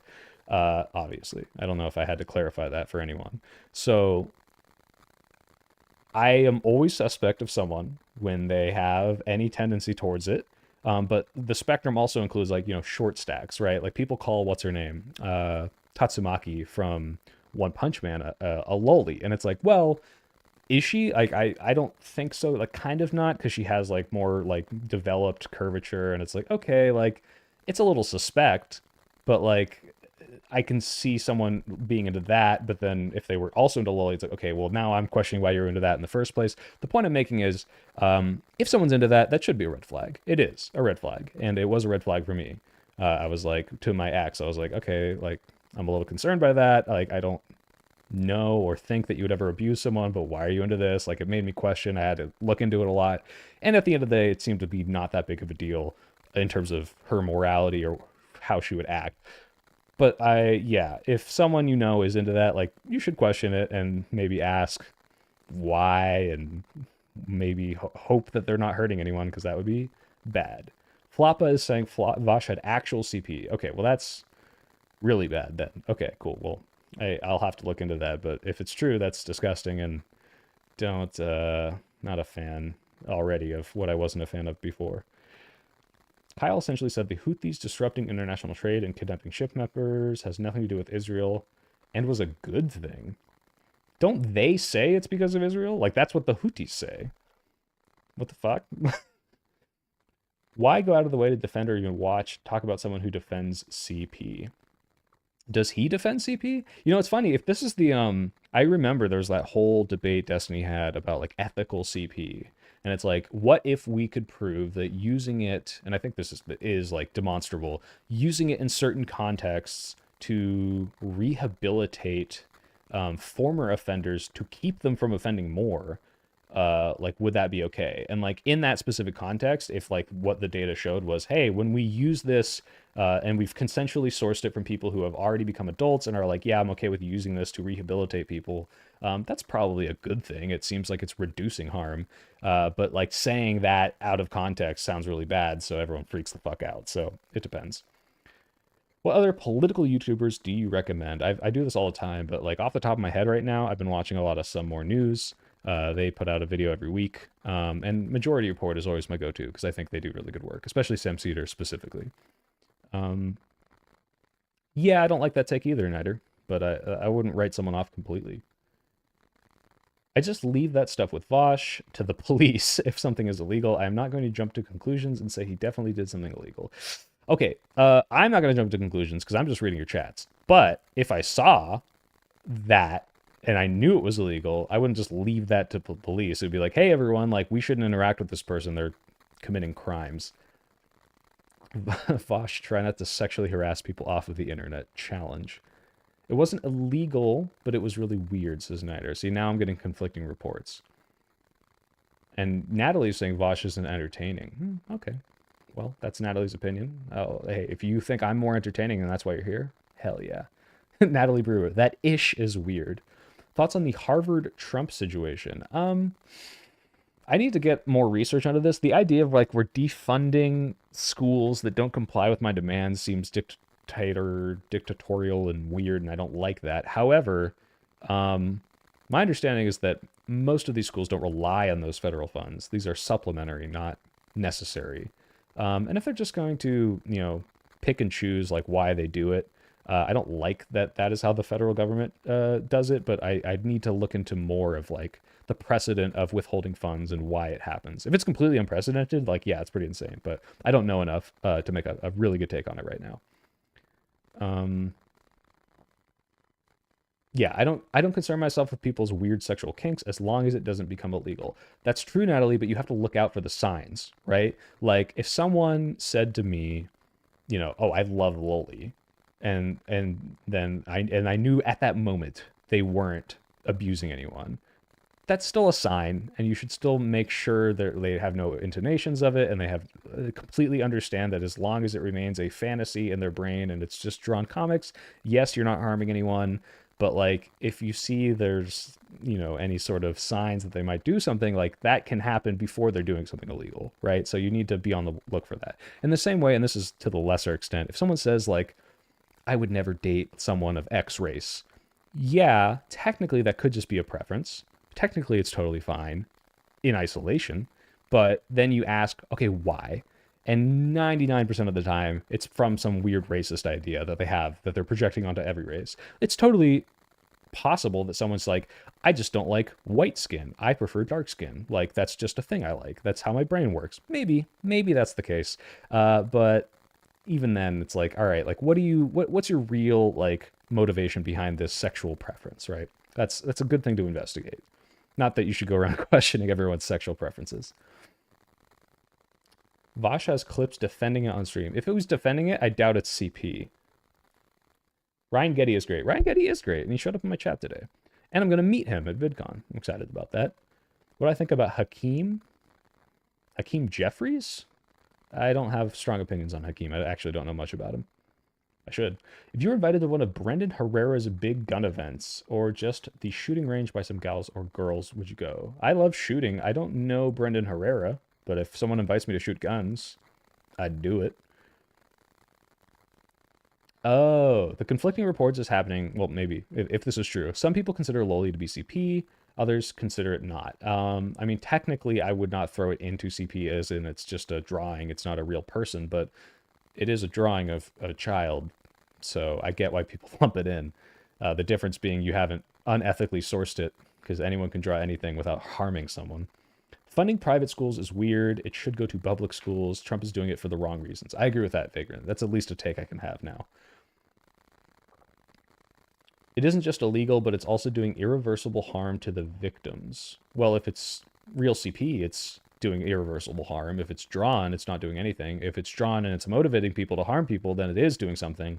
So it really depends on what's happening. I can't imagine being in a scenario where someone walks up to me and says, I love Loli. Right. Okay. Like that's not how I had met my ex. All right. This was a conversation that came up many months into our relationship. But if they told me that on the first date, yeah, I'd probably not continue dating them. He talks about actual CP. Please look at the clip. It's not hard to find. Okay. I'll look into it later, Floppo, but I will stop commentating now because I do not have all of the information. I live in fear of the Loli creeps as a shorty. When you don't find out right away, it's the worst. Yeah. So like, I talk about this and it's like, okay, the reason we have an age of consent has nothing to do with really how you look. It is how that person's agency is, right? If people came out of the womb with the brain capacity of a baby, but they looked like a 28-year-old woman, it would not be okay to engage in sexual relationship with that person. That would be wrong. You'd be violating a power dynamic, and they wouldn't understand. That's terrible, right? And so there are people that are like 30 and they look like they're 12, and it's like, yeah, technically that's completely legal, but that's also questionable to me because it's like, okay, like you're not abusing a power dynamic. This person is a fully consenting adult. However, they look like they're 12, and why are you attracted to them? Like that's also a little sussy. He was talking about that in the context of it being okay. You guys can argue about this Bosch thing. Would you rather live in a stable dictatorship or a chaotic democracy?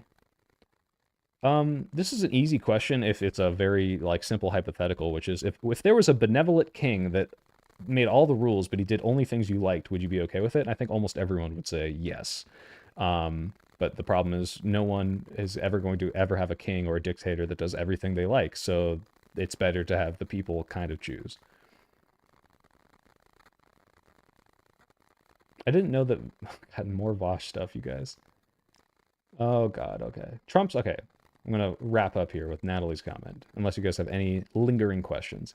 Trump's approval among independents is now down -22. Nice. Even further than his last lowest point in the first administration, -17. Yeah, I think my optimistic hope about what's happening right now, guys, is that yes, things are really bad. Yes, Trump is accelerating at hyper speed into terrible, terrible things happening. However, most people aren't okay with it, and most people are waking up to that. So that's good. I see this chat disappeared. It says, please don't reach out to.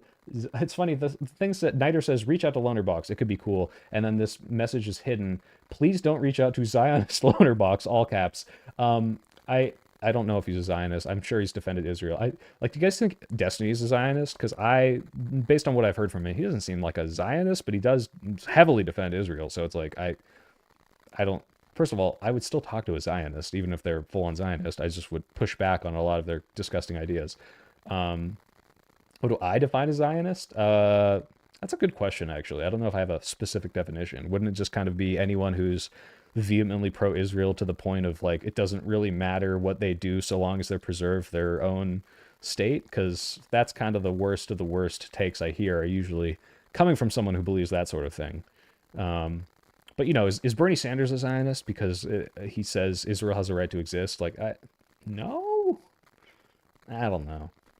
He defended Israeli snipers that shot children. See, when I read something like that, I just don't know if that's like that sounds so bad and it doesn't pass the smell test that like if you said that about like Asimov Gold, or Asimon Gold, whatever his name is, I believe you. Like I'm sure he said something like that, or he's just like, oh, maybe we just need to wipe Gaza off the map until, and that was the only way to fix it. Or Tim Pool had a lighter version of that, which is maybe we should allow Gaza to lose. Like I could see someone like that saying that, but Lonerbox saying like I laughed at dead babies and children, like are you sure? Like this sounds like if I had to guess, and I have no information about this, and by the way, no one can see your chat except me because they're getting deleted. Oh no, wait, it is showing up there. It's actually showing up not on my overlay. That's weird. Okay, so this will be on YouTube, but if I had to guess, it would be like, oh, the Israeli snipers during the Great March of Return shot at people that were doing bad things, and they might have also shot babies, and therefore you're saying that they defended the baby shooting, but maybe he did. I'd have to see it.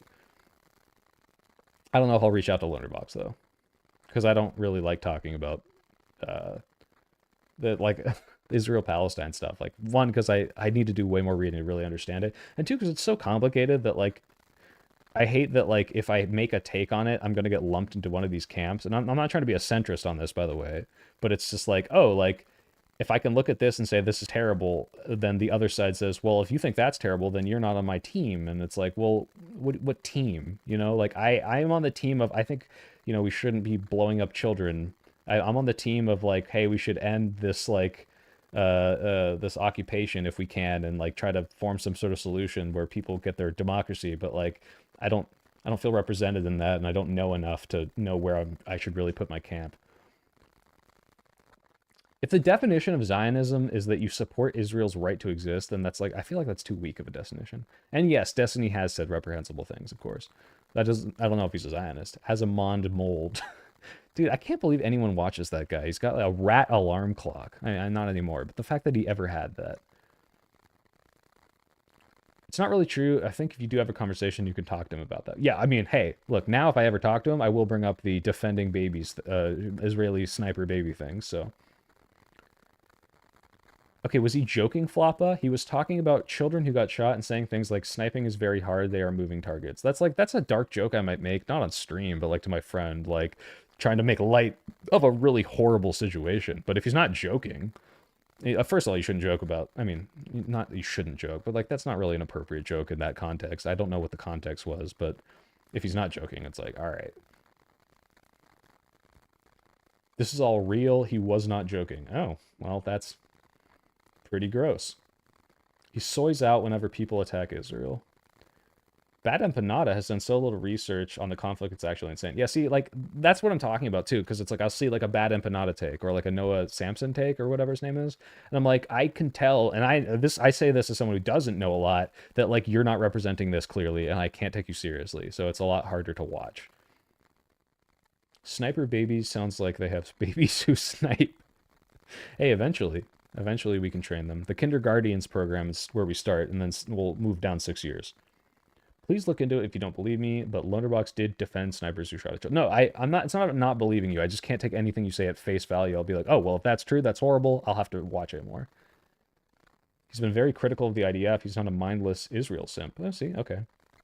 Chat is kind of misrepresenting him. See, I'm reading text on a screen, guys. I'd have to hear it from his mouth. Then I would also have to watch 5 minutes before and after to make sure I actually understand the full context. I'm not going to make a judgment call here. I'll look into it at some point. If someone spams me, maybe if I have like a more relaxed stream, like one of the, like I'm trying to wrap up now, but if I have like a stream, like 2 hours of this, where I'm just talking to you guys, just an engagement stream, maybe even people can come on voice and they bring this up, I'll watch it with stream and we'll come to a conclusion together. We can form our opinions in real time. Watch my bad takes form right before your eyes. What do I think about the iDubbbz drama? I did not watch the video. I watched Star watching it a little bit, and she was just commenting over it while I was at the gym. But all I know is he's thrown his crowd in with Hassan, Denims, and Frogan, and I've seen them just say some dumb fucking shit. And so I don't care what the fuck Ethan Klein did. I'm not going to take anything in that video seriously if those are the people that are on your team, because I think they're fucking stupid. So, of course I'm going to engage with the chat, Floppa. First of all, if I get bigger, it's going to be harder and harder to do this, so I got to take advantage of it when I can. And second of all, you guys are the reason I'm able to exist, like, doing this stuff. So why the fuck wouldn't I engage with the people that are watching me, giving me ad revenue by watching my videos, who like what I have to say? Like, if I just sat here and talked to myself about stuff, that'd suck. Yakubian spotted. I am a follower of Yakub. You should do a call show where people can call in and debate. I want to. I need to. Max Stirner, or Lady Gaga, as he is now known. Who I should probably make a mod. I feel like I trust him. Has talked about the logistics of that and how you can like vet people. But again, when this is like my whole like livelihood, it's scary if someone just comes on and is like, haha, I said a slur, now you don't get any money, and it's like, all right, I guess I can't pay rent. It's kind of scary. 69 viewers, nice. Hey, Thanos Duck. Soy, you're the only person I trust about anything because you're so critical of yourself, which is a green flag. Thank you, but also don't trust me. Just take what I say, and then also, you know, please verify it. I'm just a dude. I might be wrong, and I'm willing to, admit wrongness. It's funny. There was a person, I'll tell you guys, this is exclusive soy pill take, and I have to tell my roommate about this. Maybe he's watching, and I'll have to hear this twice. We always complain because this dumb assholes at our gym park in front of the emergency exit, and this guy in this, like, Toyota, like, what was it, like an Exuma or whatever the fuck, this, like, giant jacked up truck parked in front of it today. And for the first time in a while, I've seen the guy do it, so I knew who did it. And I always complained to the staff, like, hey, they really need to remove this. Like, if there's a fire, we're going to be fucking stuck inside because of this dumb car.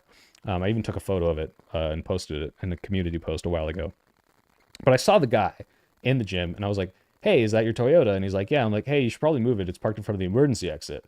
And he's like, Yeah, well, people do that all the time, and I'm like, all right, well, they're dumb too. Like, if there's a fire, we're gonna get trapped in here. And he got like so fucking indignant, like I was trying to like show face or do like a dick measuring contest, and his friend was like, "Well, if you hate it so much, you could move it." And I'm like, "Hey, if you give me the keys, I'll move it." And I don't remember where I was going with all this.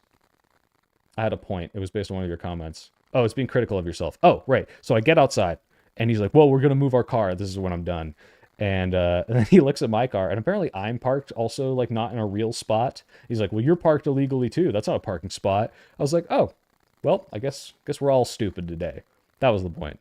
Even though I'm less stupid because I wasn't parked in front of a fucking emergency exit. But the point is, criticize yourself because you should be your own worst critic. You should always be self-improving. Don't hate yourself, but always looking how to become a better person. Ricochet says, just want to let you know, thank you for all the debates. I don't know how you don't punch something sometimes with the bad faith arguments you deal with. I want to. I bottle it all in and put it into my videos just for you guys. Watching from Puerto Rico. You're still an American, so I accept this. This is completely unrelated. Our whole island has no electricity because of government corruption. Oh my god, Jesus. I'm sorry. Wait, how are you watching?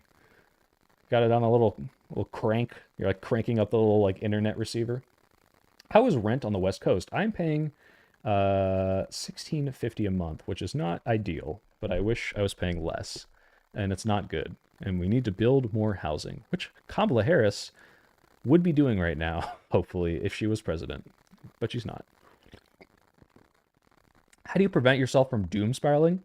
By the time things are so bad that it is doomed, I won't be able to do anything about it. So I can only operate under the assumption that I can and continue to do good things. Warning you, the iDubbbz drama is the most petty, pathetic bullshit I have ever seen. A light understatement. Cool, I won't watch it. YouTube drama's dumb. They can't afford to fix it? That sucks. We should give you more money, considering we own you. It would be good content because then you could make really clickbaity titles off of all the dumb callers. That's true, and I probably have fun, and I want to engage with you more. I mean, it's weird. Like, it's already a power dynamic.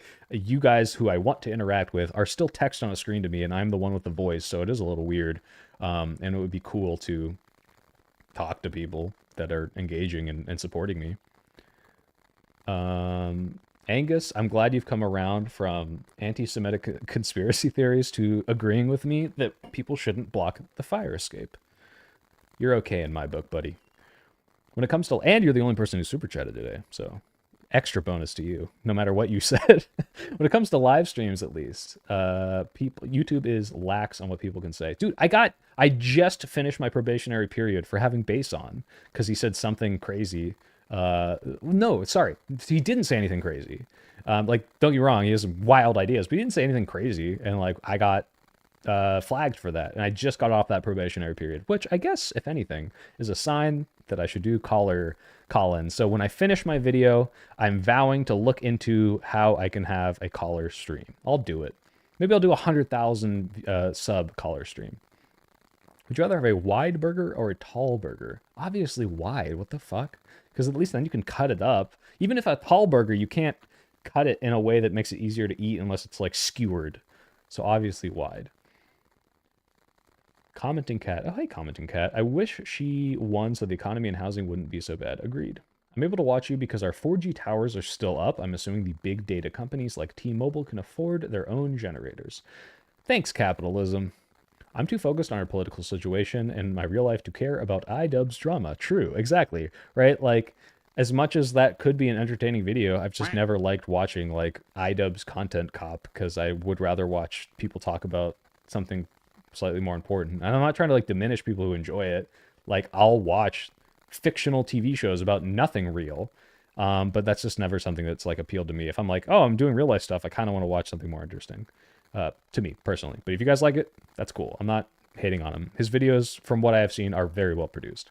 But again, throwing in your hat in the ring for Denims and Frogan, dude, come on. Niter, Soy Pill Discord win? Soy Pill Discord, never. The only time you will ever get in the Soy Pill Discord, which does technically exist, it's called the Soy Cord, is if you are someone that I'm chatting on stream with. So actually, if I do the viewer call-ins, maybe I'll have like a, no, I won't do that. I'll have a whole separate Discord set up just for all the viewers. And then I'll delete it immediately when that stream is done.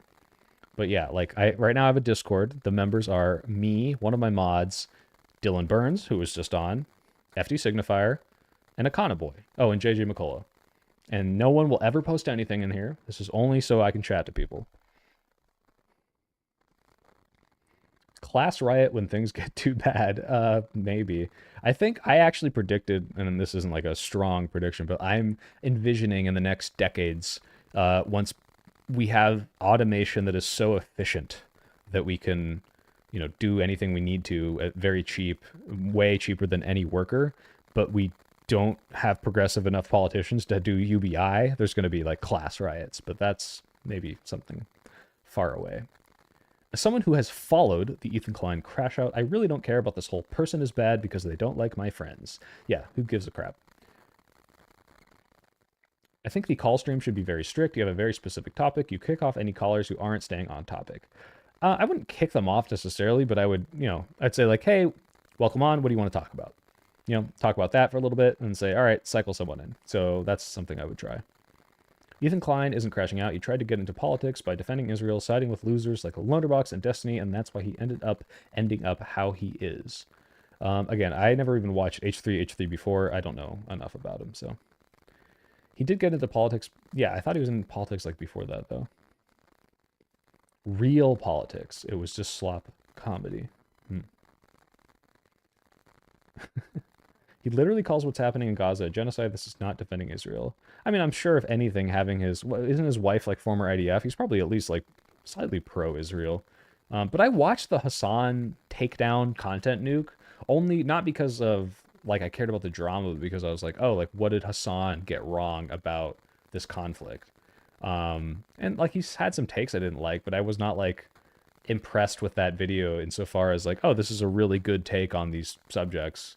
And again, it just kind of bogged down into like, drama slop, which is just not as interesting as the actual thing that's happening. So you can think whatever you want. His wife was an IDF terrorist. See, now Floppa, you've already said that Vosh definitely had illegal stuff on his computer, but that was like maybe plausible to me. But saying like his wife is an IDF terrorist, like was she in the, like just being in the IDF make you a terrorist? Is that what you're implying? Or did she do things in the IDF akin to terrorism? Right? Because if that's true, that's awful, right? But like the way you're saying this seems so non-believable to me. I just don't like this is what I'm talking about, the misinformation. Like it doesn't pass the smell test. Oh god. Thanos, what you're being censored now. IDF is a terrorist organization. Got censored, but then you said she raided Ramallah. See, I don't know enough about that. But if that was is this like a, My Lai massacre type thing? What does raiding Ramallah mean? I'd have to look into that. She wanted a combat role. Okay, see, now this is getting a little more believable. She volunteers for a combat role while she was an office worker? Okay, all right. Now it's a little more like, I'm going to look into this more. I'm not going to repeat what you said, that she is a terrorist. But it's like, okay, this is now passing the smell test a lot more. That would be like if I was a Nazi in the 1940s and I was like, you know what? I'm fine doing this paperwork where I file like the time punch cards for the people walking into the office, but do you think you could put me in like the fucking concentration camp as a guard? Like that does sound pretty fucking bad. So how much Ethan and Hassan have made their dumb? Yeah, I'm sure they're making lots of money on it. Yeah, so if that's true, that's really bad. But maybe I look it up. Maybe I look it up because guys, I don't know about Ramallah. Maybe I'll look up the Ramallah thing. And it turns out the Ramallah was a haven for just it was the Mos Eisley of Palestine. And she went in and she did some righteous thing. I'm not saying that's what happened, but like, again, I don't know, right? I have to go look. And I'm not going to accuse anyone of anything before that or spread hate. Sodamoss says, no hate, of course. I'm curious, is it difficult to balance having to be a content creator and appeal to the algorithm? So far, the only way that I have tried to appeal to the algorithm is, one, make content that I would watch, which seems to be working. But two, like my thumbnails and maybe my titles, like are like one of them, I went to a Trump rally and it changed my mind. Like I should have clarified this in the video, but the changing my mind was change my mind from I thought that these were niche people to holy shit, this is like every Trump supporter I talk to. But that was a little clickbaity. It was a little bit of a clickbaity thumbnail. But other than that, like I'm not trying to like I'm never going to make content because I think someone I should. I've done that once and I didn't like it. And I was like, why did I do this? And that wasn't even when I was popular. So it's I don't know. Like, if somehow this was the only way for me to survive was to be like a content slopper, like I don't know if I'd want to. I'd probably just go get a job because the whole point is like I'm passionate about things and I want to talk about them. And if the algorithm likes that, which it has been so far, that's awesome. But if it stopped, if I just got no views and I made no money and it was like, all right, like you doing your passion, no one likes that, all right, well, I'm not gonna like fucking whore myself out. I'm just gonna be like, all right, like I'll just go do something else because what's the point at this? Like, what's the point of making things that I don't agree with and like changing my opinions? It's ridiculous. She wanted to see death firsthand. See, okay, Floppa. Here's the only thing I would say about that. Like, obviously, I don't think that intention wise, she's like, oh, I can't wait to kill people. Just because I don't think most people are like that. I would guess it would be like, I really want to defend this. I really am passionate about this cause, right? And I'm not saying that justifies it. I'm just saying like, as soon as the framing comes into something that's like, oh right, she loves being evil. It's like, oh, all right, like that's now it's not passing the smell test again. I'm gonna be the only reasonable political streamer. God, I fucking hope not. Do you think the de de minimis exception going away will shock Americans? I have not heard of the de minimis exception. It's the exception to pay no tariffs on China purchases less than $800 and will go away. Oh, so it already existed. There was no tariffs on Chinese purchases and it will go away after May 2nd. Off the top of my head, yeah, that sounds like it's going to affect a lot of things because there's a lot of things under $800 that come from China that will affect probably a lot of small businesses. Or one thing I do like is it'll affect all those shitty drop shippers, but that's probably not the majority of what it'll affect. So when will the Americans start paying attention to the stuff going down? Ricochet, you hit the nail on the head because right now they say my life isn't directly affected. As soon as their life gets directly affected, right? Like people like me, I have a privileged life. I can read the news in some free time. A lot of people just don't have time or they can't be bothered, especially when it doesn't affect them.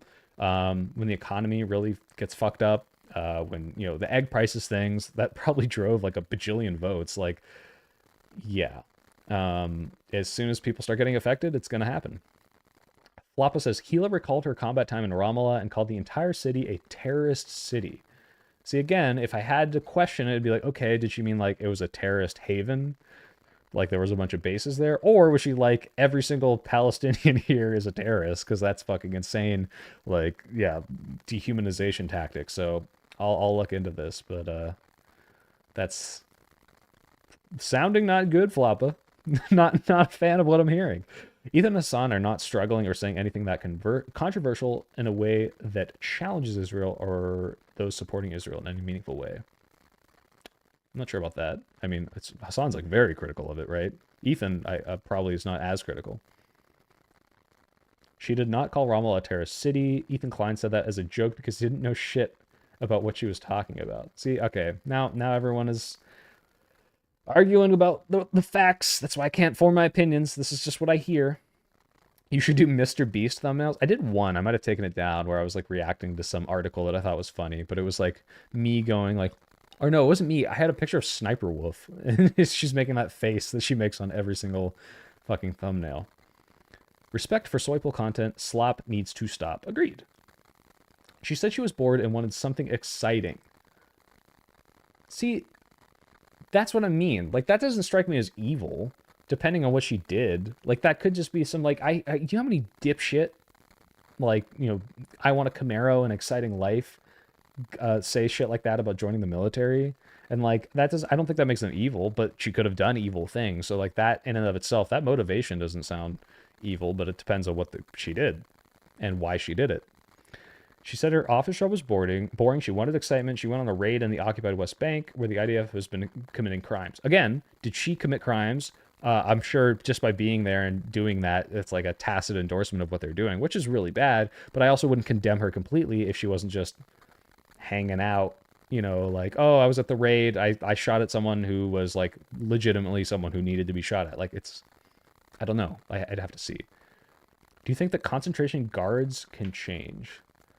Do I think they can change? Yes. Do I think they deserve the opportunity to? Probably not. Like if they're facilitating a genocide and they know and they see it happen, like maybe they could, find remorse, but that doesn't mean that like we should hey, arrest them for their fucking crimes. You sound like a BE. Not that he's wrong on this one, but like, who's BE? Oh, Bad Empanada.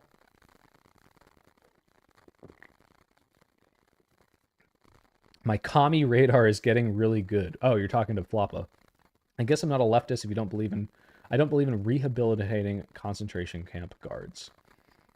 Well, that's the thing. Is that what Hila Klein did? Did she facilitate that genocide? Like, I talk about this in my the healthcare video, and it's like, okay, is someone knowingly doing things that harm people, like directly, like they're committing a crime, they stabbed a guy. Yeah, it's hard to rehabilitate someone who's like committed cold-blooded murder, but maybe they could find remorse, but they shouldn't be in society. But are you part of some weird division of labor where like, oh, I file the files for the IDF and they're committing a genocide? It's like, oh, okay, well, like maybe you could probably be rehabilitated. Did Hila Klein like shoot at babies? Like willingly and revel in the bloodlust? It's like, okay, probably not someone I would want to rehabilitate. So it's like it depends on the actions. I should go on the DFF podcast. What is the DFF podcast? DFF podcast. Deep Pat Fried? Is that what you're talking about? An educational show made by and for the uneducated. That's a great tagline. Hey, if they talk to me, I will do it. I think we are living through very important history. I think El Salvador is running a literal concentration camp, and I'm just glad that I can go down in history on the right side. I agree, Natalie. It's pretty annoying. Living through historic moments, isn't it? These streams are a good way of feeding my addiction to takes from complete strangers. No problem. I'm happy to give my crappy takes. Curse kitty. Would you defend someone in the Wehrmacht? Yes, the Wehrmacht is very different from the SS, right? Like if you were a German soldier conscripted, I don't even know if you truly are necessarily part of the worst atrocities of the Nazi Germany, right? Like if you're just fighting on the front lines against the Americans. Now, like you could say this also about the people living next to the concentration camps who definitely knew they were happening versus like a German citizen supporting the Nazi cause of by, I don't know, just existing in Nazi, like every single person that I know in Germany, like every grandparent was a Nazi essentially, right? Now, does that mean they were full on racist Nazi, or were they, hey, I have to be a part of the Nazi party because I live in Nazi Germany and I'm not allowed to not do that? Like, it depends on what they did and how they did it. And I think there's a fair amount of Wehrmacht soldiers who actually didn't do terrible things. I mean, they fought for a terrible cause, but like if they're just, hey, I'm conscripted and fighting on the front lines of this horrible battle and I have no choice in the matter, it's a little different from I am an SS officer, executing people into a fucking grave. So again, case by case, I'd have to look in this, but just by virtue of being in the party of the Nazis in the 40s, I don't think necessarily makes you a terrible person, really. Like there could be just people that were trying to survive. Like I think Oskar Schindler was technically a Nazi, right? Like I think he was part of the Nazi party. I'd have to look into that. But what was he doing? He was facilitating, helping Jews. He was sabotaging the Nazi regime. Like you can't just use the labels and I would know everything about it. Now, sometimes you can. You could say, hey, were you in the SS? And it's like, okay, unless you were like specifically, what was his name? The guy that Tom Cruise played in, not Downfall, but Valkyrie. Was he an SS officer? But he was like literally trying to assassinate Hitler because he hated everything about him. It's like, okay, if you just said, hey, this guy was in the SS, is he evil? Like, probably I'm going to be right if I say yes, but I'd have to look at his actions. So this is what I mean. Like, she was in the IDF. Okay. Red flag. She knowingly chose a combat role. Another red flag. What did she do? How does she think about it? Does she defend the worst parts of annexing the West Bank, the worst parts of the Gaza conflict? Probably going to make her a terrible person. Now, if you call her a terrorist, I'm going to assume you've got some pretty good reason to do so, and I'd have to look into it. I want to be able to tell the future generation I never went along with the torture. Yeah, well, you can say that, but hey, when everyone becomes vegan in like 100 years, They're going to ask, why did you eat the animals? And I'll say, because they were tasty and I was lazy. Unfortunately, the Supreme Court defiance is scary. I agree. The thing about changing and being rehabilitated will require her to show remorse. But again, remorse for what? Is it remorse for participating in the IDF and potentially facilitating their annexation? Like, yeah, she should probably feel some remorse for that, right? Like, it's like, hey, this what they're doing is bad, and kicking people off their land is bad. But if like she was just in this raid and potentially didn't see anything that was like a war crime on the IDF side, it's like, it's hard to say. I don't know how this can be so much worse than the average person who serves in the U.S. military and isn't remorseful. Because the U.S. military is definitely saying or doing things that are not necessarily as bad as what I think the IDF is explicitly doing in like the West Bank or like some of their bombing campaigns. So it's like, all right, like there's I think a little more leeway there. I wouldn't compare the IDF and the U.S. military on its face currently. Talking on the internet's a good thing. Actively willing to speak out to millions is brave. Soy, I'm going to call into one of your streams. Thanos, I would have you on. I see you everywhere. Clean Wehrmacht myth. Is it impossible to be a Wehrmacht that did something good? I don't look. Hey, look, I'm not a World War II expert. I did take a class. What was it? Oh my God. What was the book on something about these soldiers from Hamburg that like did do war crimes and like how these normal people were able to do war crimes? Floppa, you can try to explain the clean Wehrmacht. I'm listening to you in good faith, and thank you for saying me good faith, Thanos. But like, I'd have to know.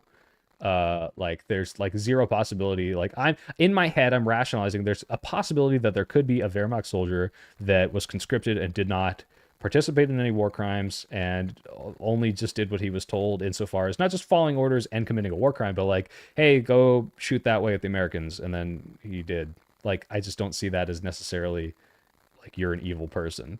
I think that's a possibility, and I think that happened, but I don't know to what extent that happened and how many of those people there were. So they were Nazi youth. Yeah, Nazi youth and Nazi soldiers got rehabilitated. 80% of the German soldiers died on the Eastern Front, and that was a complete war of extermination. I don't think that the Wehrmacht who oversaw the 500 villages got.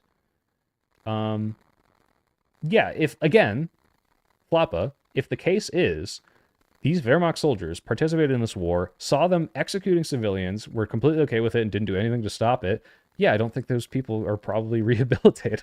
Can be rehabilitated. But that's not what I'm saying. What I'm saying is there a scenario in which a Wehrmacht soldier got conscripted and didn't do anything necessarily like war crime or evil? They just did conscripted soldier things. Like, I just don't necessarily think that person is not able to be rehabilitated. And tons of Wehrmacht soldiers did get rehabilitated post World War II. Like, there was like this was a whole thing. So it must be some people it happened to.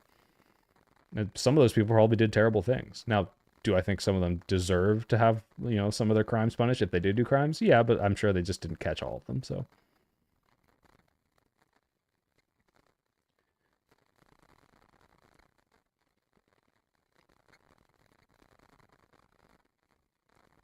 Stalin, who had signed a treaty with the Nazis and Hitler to divide Eastern Europe, disappeared from public view. Where they were put back into production. Oh, hold on. Then this is a whole thing. Your messages are out of order, and I'm having a stroke trying to read them. The German armies quickly overran 800. Are you copy pasting this? I'm going to skip over this. Yeah, he's copy and pasting books. Sorry, Thanos. Do you think that an indoctrinated person who did evil things is more rehabilitatable than someone who did evil things with all or more of the facts? Yeah, an indoctrinated so I think most MAGA people aren't terrible people. You go talk to them and you think what they want, and it's like, oh yeah, okay, like we could probably get to some reasonable conclusion and show you that, like, if you knew the facts of the matter, you would have a better time and probably support something better. But someone who's like, yes, I know this is harming people, and I'm okay with it. And it's like, oh, what the fuck? Like, if someone's like, oh, like, I think we should cut Social Security because of my moral that people should be self-reliant, but then they're like, hey, here's this grandma who just died because she didn't have social security. Here's the exact circumstances. She couldn't like support herself. There was nothing she could do about it. It had nothing to do with bootstraps. She literally just needed assistance from society. A lot of those people see that and they're like, well, I don't think that should happen. I think someone should take care of that. But the people who see that and they're like, I don't give a fuck. And my morality is that I just don't care. Like, yeah, those people are more evil and less able to be rehabilitated. Oh God. Oh, now everyone's just yelling at Floppa. Hey Floppa, you should probably come on the if when I do the stream thing. We'll have a grand old time. Oh God. Oh, the arguments. I think what has led to the new rise in fascism is from people overcorrecting. This is by calling stuff like the specter of fascism, not that it's very clear and measurable. That a little, but also the obfuscating where we've been calling, Trump and the ilk a Nazi for years and years and years. And then now Elon goes up and does an actual sea Kyle in front of everyone. It's like, okay, it couldn't get a little more obvious than this. And like the dictator stuff's getting really obvious. And it's like, it sucks because they were right to call him that and all the signs were there, but it's the same thing with climate change where it's like, well, I can't see it. It's not happening to me. And then once it starts affecting you, you're like, oh shit, you were right the whole time. And also you were right to call it that. And also it's happening to me and I understand why you're calling it now. But everyone's going to say boy who cried wolf because they don't have memories longer than a year. What does a person look like who fully believes in MAGA because they genuinely think it is the best political ideology? I think people voted for him because it felt good. What does it look like? I think that people who voted for Trump do think it's the best ideology. I just don't think they're like doing it because they understand like all of the harm that it does and they're like, I'm okay with that harm. I mean, people do, don't get me wrong. I just don't think that's all of them. So it's kind of hard to know that. Like, again, a lot of Trump supporters I talk to, I'll show them like the downstream effects of a Trump policy where it hurts someone. I'll tell them an anecdote. And this isn't even data. It's just like, hey, this one thing happened. Like this can happen because of that. It's like, oh, okay, well, I don't support that anymore. I understand. So it really depends. Historians who have researched the Holodomor have stated that it doesn't count as a genocide, was not intentional. However, policies after the start did not help and can constitute crimes against humanity. I don't want to get into that, Sergeant 7. I don't know who defines what is what and how you analyze it. And I was just listening to a book on Ukraine that mentioned it, and I was like, not fully like sure like whether or not to trust this one specific historian. I'd have to read so much about that. All I know is tankies bring it up, and people who don't like tankies bring it up. My MAGA friends say the economy. You're from Berkeley and you have MAGA friends? Interesting. My MAGA friends have said the economy or because they just like them. Yeah, a lot of it's owning the libs and vibes, unfortunately. But the economy, I think that drove a lot of people. People should have pointed at the objective things like the dismantling and the push for authoritarian policies. Well, he has a Nazi way of talking is too vague. I agree. But actually, he doesn't have a Nazi way of talking. I mean, sometimes he uses Nazi rhetoric, but like it is mostly again, it's annoying. It's because of, oh, well, Hitler didn't become Hitler overnight. I mean, he was always born Hitler, but like, yeah, he wasn't exterminating people in 1933. It's hard when you're like, hey, look, this is leading to that. It's like, even I, in 2016, was like, oh, I think you're going too far calling him this. And now I'm watching what's happening. I'm like, okay, like, seems like we were on track for this. But at the time, it wasn't as bad as it is now. So it's hard to really show people are bad at the marshmallow test. It all goes to that. I don't think Trump is a 100% a fascist. He has fascist leanings. It would be a TLDR here, but he doesn't have a Gestapo or paramilitary. See, this is exactly what I'm talking about, right? So Purple, you're right. He doesn't have well, I mean, people might argue that ICE is, but it's like, yeah, like, he's not all the way there yet. He's not 100% 1943 Hitler. Therefore, he's not a fascist. But it's like, okay, but you look at what fascism is and how they're playing into it, and it's like, we're getting fucking close, okay? So, yeah. A lot of them at home in Natalie. Oh, so you're not from Berkeley. I'm learning too much about you, Natalie. So it's weird to have a parasocial relationship with my chatters, but now I have a parasocial relationship with someone I might run into at a coffee shop, which is even weirder. I'm just like, oh, hey person I've never met or seen or spoken to in my life, and now I just know all these things. Hitler and Mussolini were overtly violent. Trump uses violent rhetoric. He's not having people brawl others. I mean, you could argue about the Proud Boys Purple and like any of the other like weird, Michigan militia people who are fully on board with him, and he's going to disavow, except when he says, stand back and stand by, because he does do that, so I don't know. If someone comes from liberals normalizing and rationalizing fascist political takes like deportations, smearing trans athletes, and equating drag queens to pedophiles,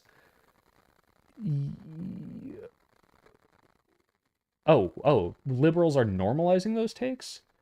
I don't think it's fascist to see. This is the thing: deportations in and of themselves aren't fascist. Um, Smearing trans athletes, depending on how it's done, it doesn't necessarily mean fascism. Equating drag queens to pedophiles, unless they're literally, that could lean into some more like strict dogmatic thinking. But like if I say, hey, currently we have, people in this country that shouldn't be here, and some of them committed violent crimes, and I think it's okay to get rid of the most violent criminals who are here illegally and try to send them back, especially if they've only been here for like a few months or a year. That's not fascist rhetoric. That is just not. Like, I'm sorry. If you say, hey, I think that right now the two sports categories are cis male and female, and it's hard to figure out where trans people should go.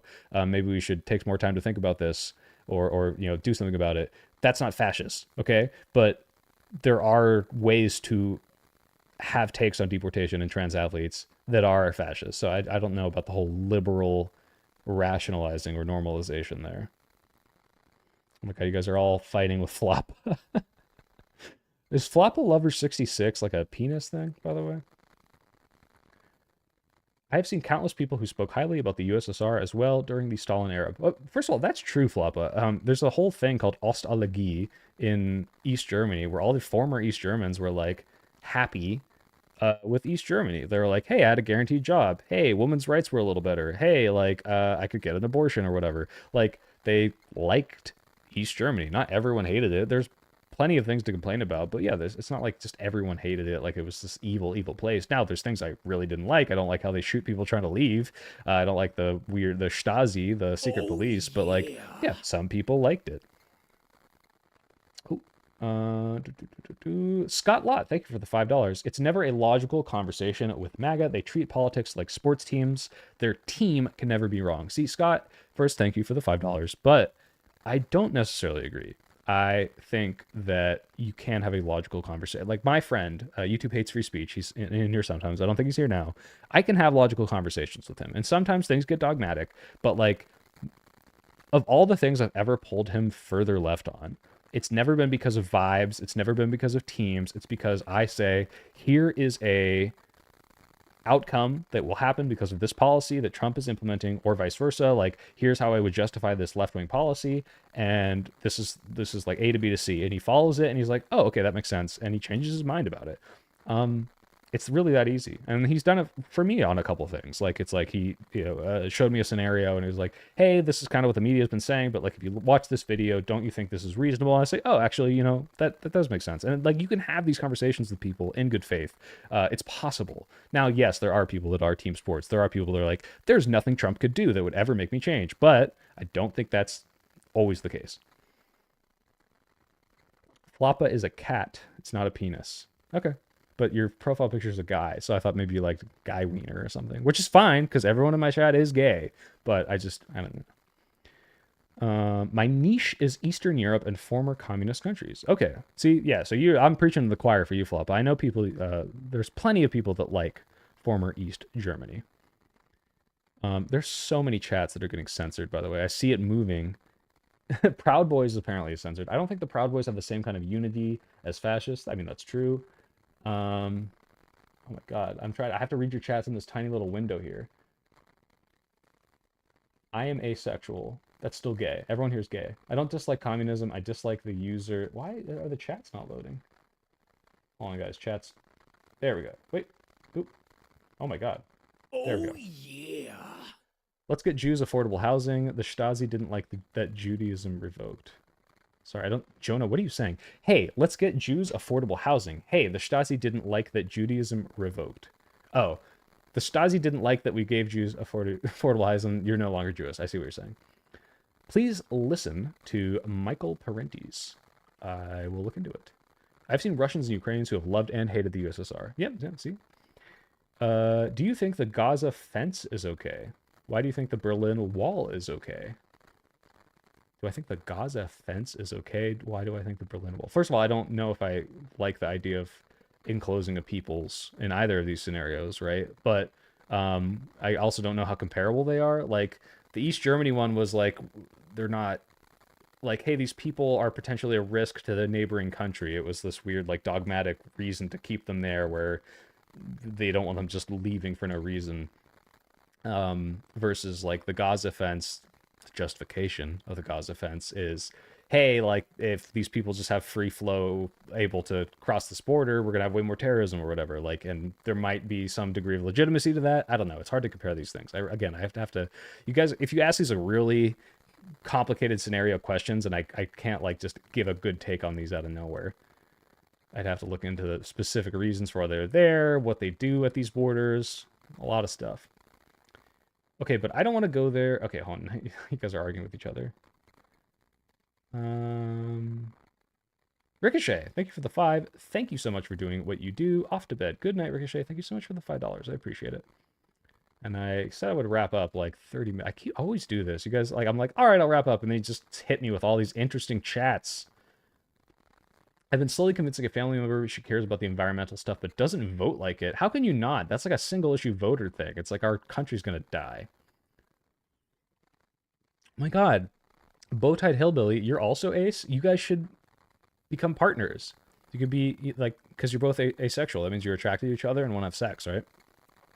We have absolute communism right here in the US of A. What? Free dipping sauce.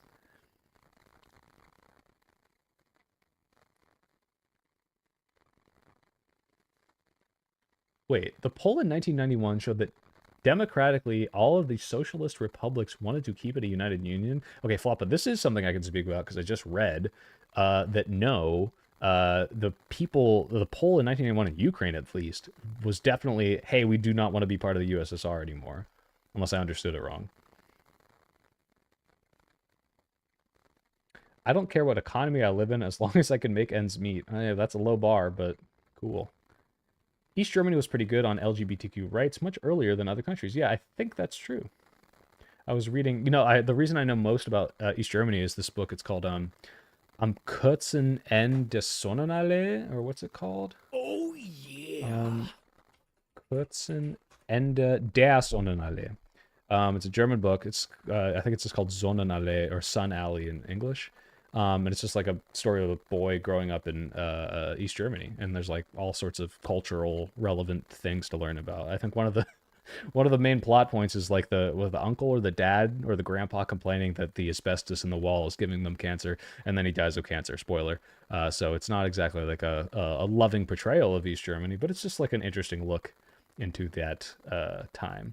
Niter, thank you for the $5. Good night. Maybe talk to Lunderbox, maybe not. At the very least, you could see if you disagree with them. The hate is extremely overblown. Well, I don't even know anything about the hate. I don't know much about Lunderbox. But yeah, if I wanted to talk to him, again, it's not because I do or do not. It's like there has to be like a someone that I watch and then want to hear more from them about a specific topic, right? So the reason I reached out to Dylan Burns is because I know of him, seemed like a cool guy, and then this Ukraine stuff started becoming a little more relevant to what I was watching. I'm like, okay, I want to hear from him. And I had a conversation. I liked it. He's a cool dude. Lunderbox, I guess he's doing a lot of Israel Gaza stuff. I'm not particularly inclined to look into that right now.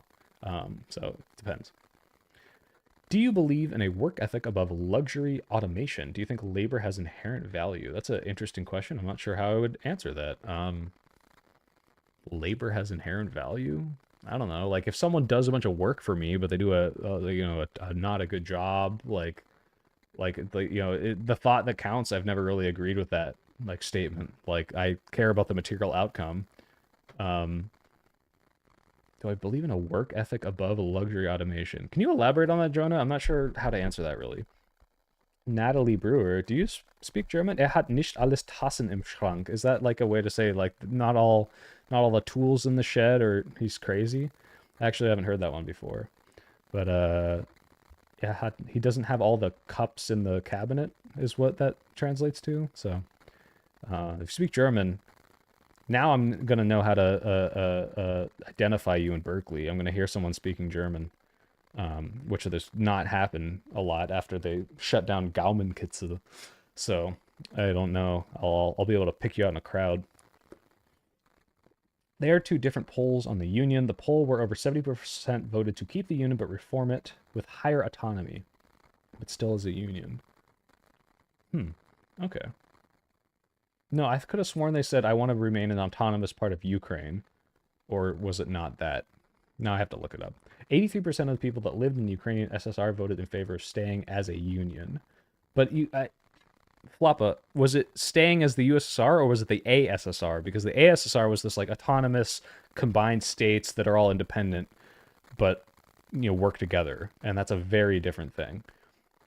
Do you believe in God? I don't, Natalie. I don't have a good reason to be believing in some God, but some people do. That's fine. You've got a good reason for it. More power to you. I guess I'm agnostic. People were incredibly rich in Eastern Soviet countries money-wise. There was just no consume. Yeah, I know like a big thing about it was there wasn't a lot of like choice because they didn't import as much, but good night, Thanos. Jonah, okay, thank you for clarifying. Like, as in valuing the work over the time it detracts from you doing other things, relaxing, socializing with friends and family. The automation element comes in whether we consider the robots can allow us more time if we can skirt around the economic necessity of work. I think everyone needs like a goal and something to do, and I don't think that if we automated everything, everyone would just sit around and do nothing. I just think we would open a lot of avenues for people to have a goal and work in ways that we currently don't value with money. Like a lot of art just doesn't make any money. A lot of expression doesn't make a lot of money. Exercise doesn't make money. Like so many of these things that like currently are not ways to survive that people would otherwise be doing, learning, language. Like if we have automation, I can imagine an idealized world where this happens, right? When am I streaming next? Apparently I'm in a debate on Monday. I say apparently because I was conscripted into it. So definitely Monday. And oh, I am recording no, this isn't live. I'm recording a podcast on Friday. And so whenever they put that up, it's going to be on some movies. But yeah, guys, I'm just grinding out the video, right? I want to have it out by Tuesday next week. It's not going to happen exactly on that day, but mostly not streaming. This is supplementary content. But yeah, I think if you have a goal, and that goal does not make money, I think a lot more people will be doing goals like that. And you can call that work, but I think people will be able to pursue their passions, right? So like this right now is my passion, is politics stuff, talking to you guys, making videos. And, 30 years ago, I'd never be able to make money off that.